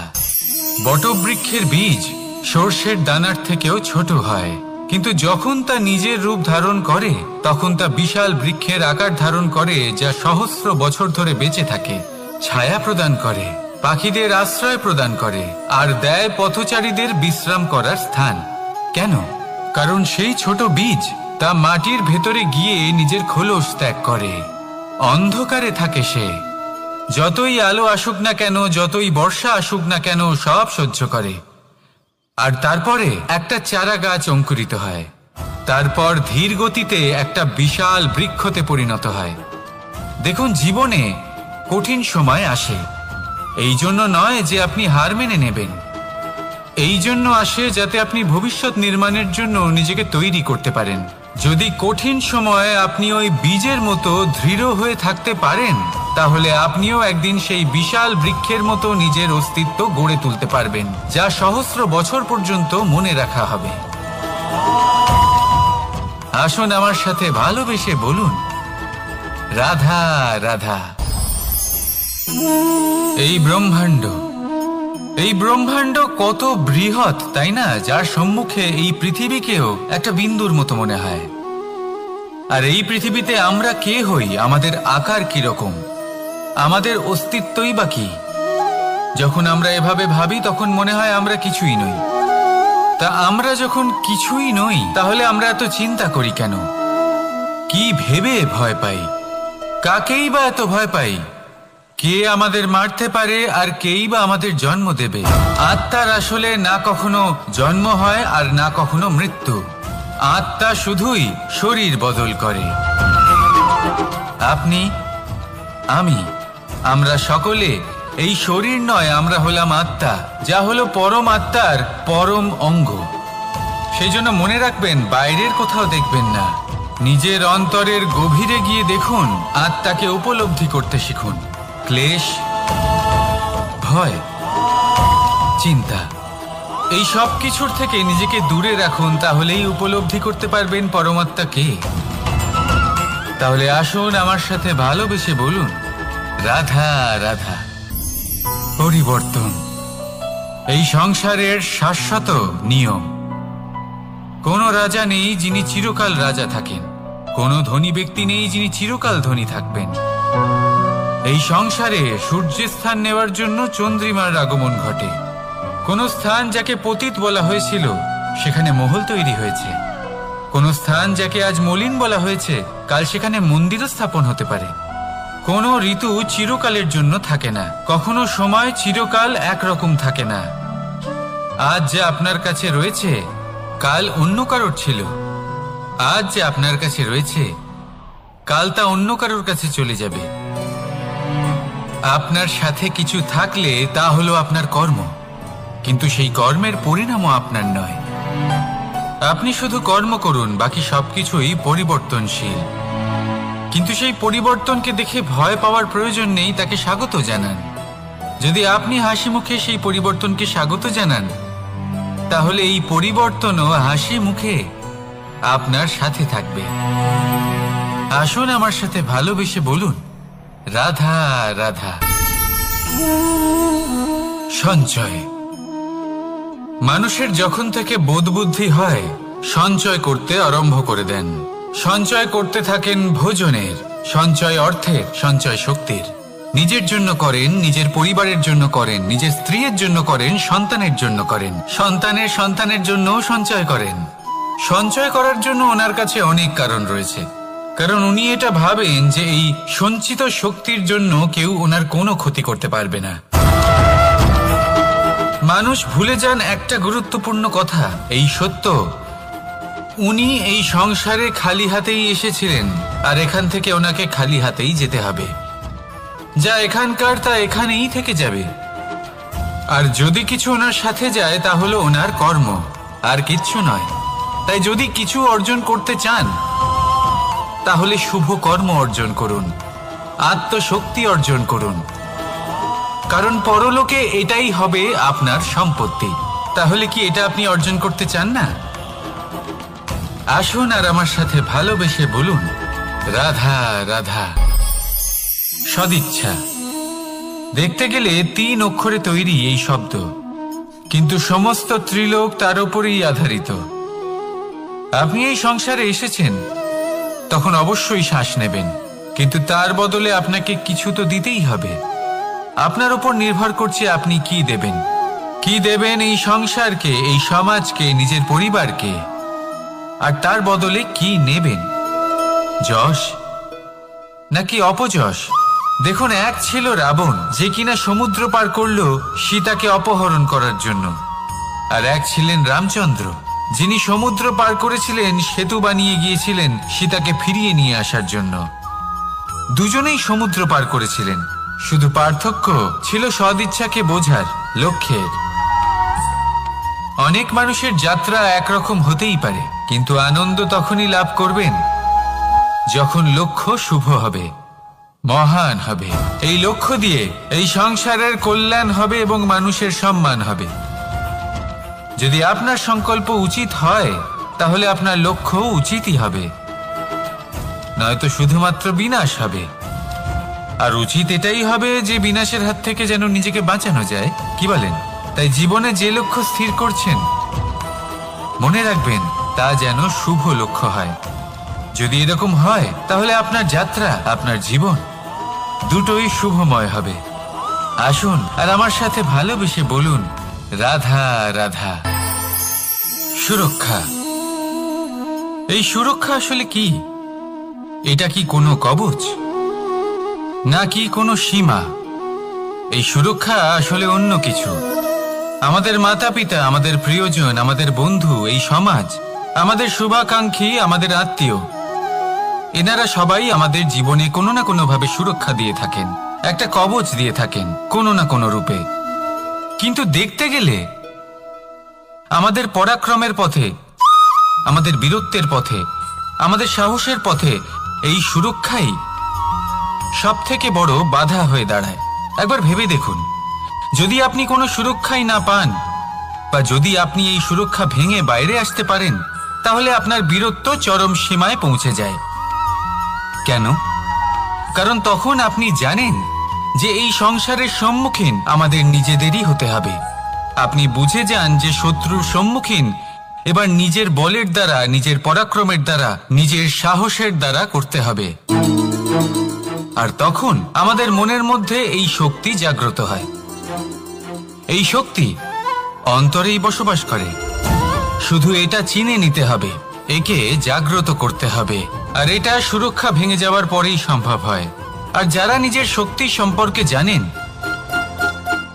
যিনি নিজেই জানেন তিনি কতটা শক্তিশালী, তিনি নিজেই নিজের সুরক্ষা কবচ চিরকালের মতো ভেঙে ফেলে দেন, ঠিক কর্ণের মতো। আর তারপরে দেখুন, আপনার পরাজয় হোক বা বিজয়ী হোক না কেন, সেটাই অনেক বড় হয়, সেটাই প্রশস্ত হয়ে থাকে। সেই জন্য ত্যাগ করুন নিজের ভয়কে, নিজের আশেপাশের এই সুরক্ষা চক্রকে ভেঙে ফেলুন আর সম্মুখীন হন এই সংসারের নিজের শত্রুর সম্মুখীন হন। পরাক্রমের এই অঙ্কুর, তা অঙ্কুরিত হওয়ার জন্য বীজের উপরের এই কবচ, এটা ভেঙে যাওয়া অতি আবশ্যক। আসুন আমার সাথে ভালোবেসে বলুন, রাধা রাধা। যখন আমরা হাঁটতে থাকি আর আমাদের পায়ে কাঁটা বিঁধে যায়, তখন মুখ দিয়ে আহ বেরিয়ে আসে, কান্না চলে আসে, আর অনেক সময় অভিশাপও বেরিয়ে আসে। কিন্তু আমরা কি কখনো এটা এইভাবে দেখেছি, এইভাবে ভেবেছি যে আমরা যে পথে চলেছি সেই পথে কাঁটা বিঁধেছে, নাকি আমরা সেই পথ নির্বাচন করেছি যাতে শুধুই কাঁটা রয়েছে? নাকি আমরা এভাবে ভেবে দেখেছি যে এই কাঁটা আমাদের কষ্ট দিতে এসেছে, নাকি এটা আমরাই বিছিয়ে রেখেছিলাম? সাবধান থাকা উচিত ছিল, কারণ কাঁটা বিঁধলে যন্ত্রণা হবে, চিৎকার করে ফেলতে পারি, মুখ থেকে অভিশাপও বেরিয়ে আসতে পারে। কিন্তু এই অভিশাপ শুধুমাত্র আমাদের তরফ থেকে অভিশাপ হয়, সামনের ব্যক্তিটির ওপরও নির্ভর করে। এবার সেই ব্যক্তি যদি এমন হয় যে ফুল আর কাঁটা এই দুই সমানভাবে গ্রহণ করতে পারে, তার কাছে অভিশাপও বরদানে পরিণত হয়।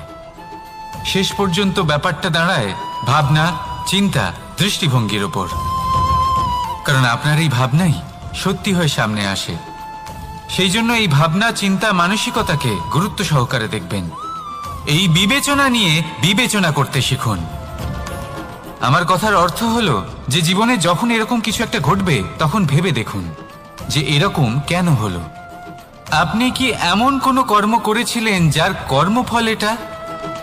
এমন কোনো কাজ যা অনুচিত ছিল, অসত্য ছিল, যা অভদ্রতার কারণ ছিল?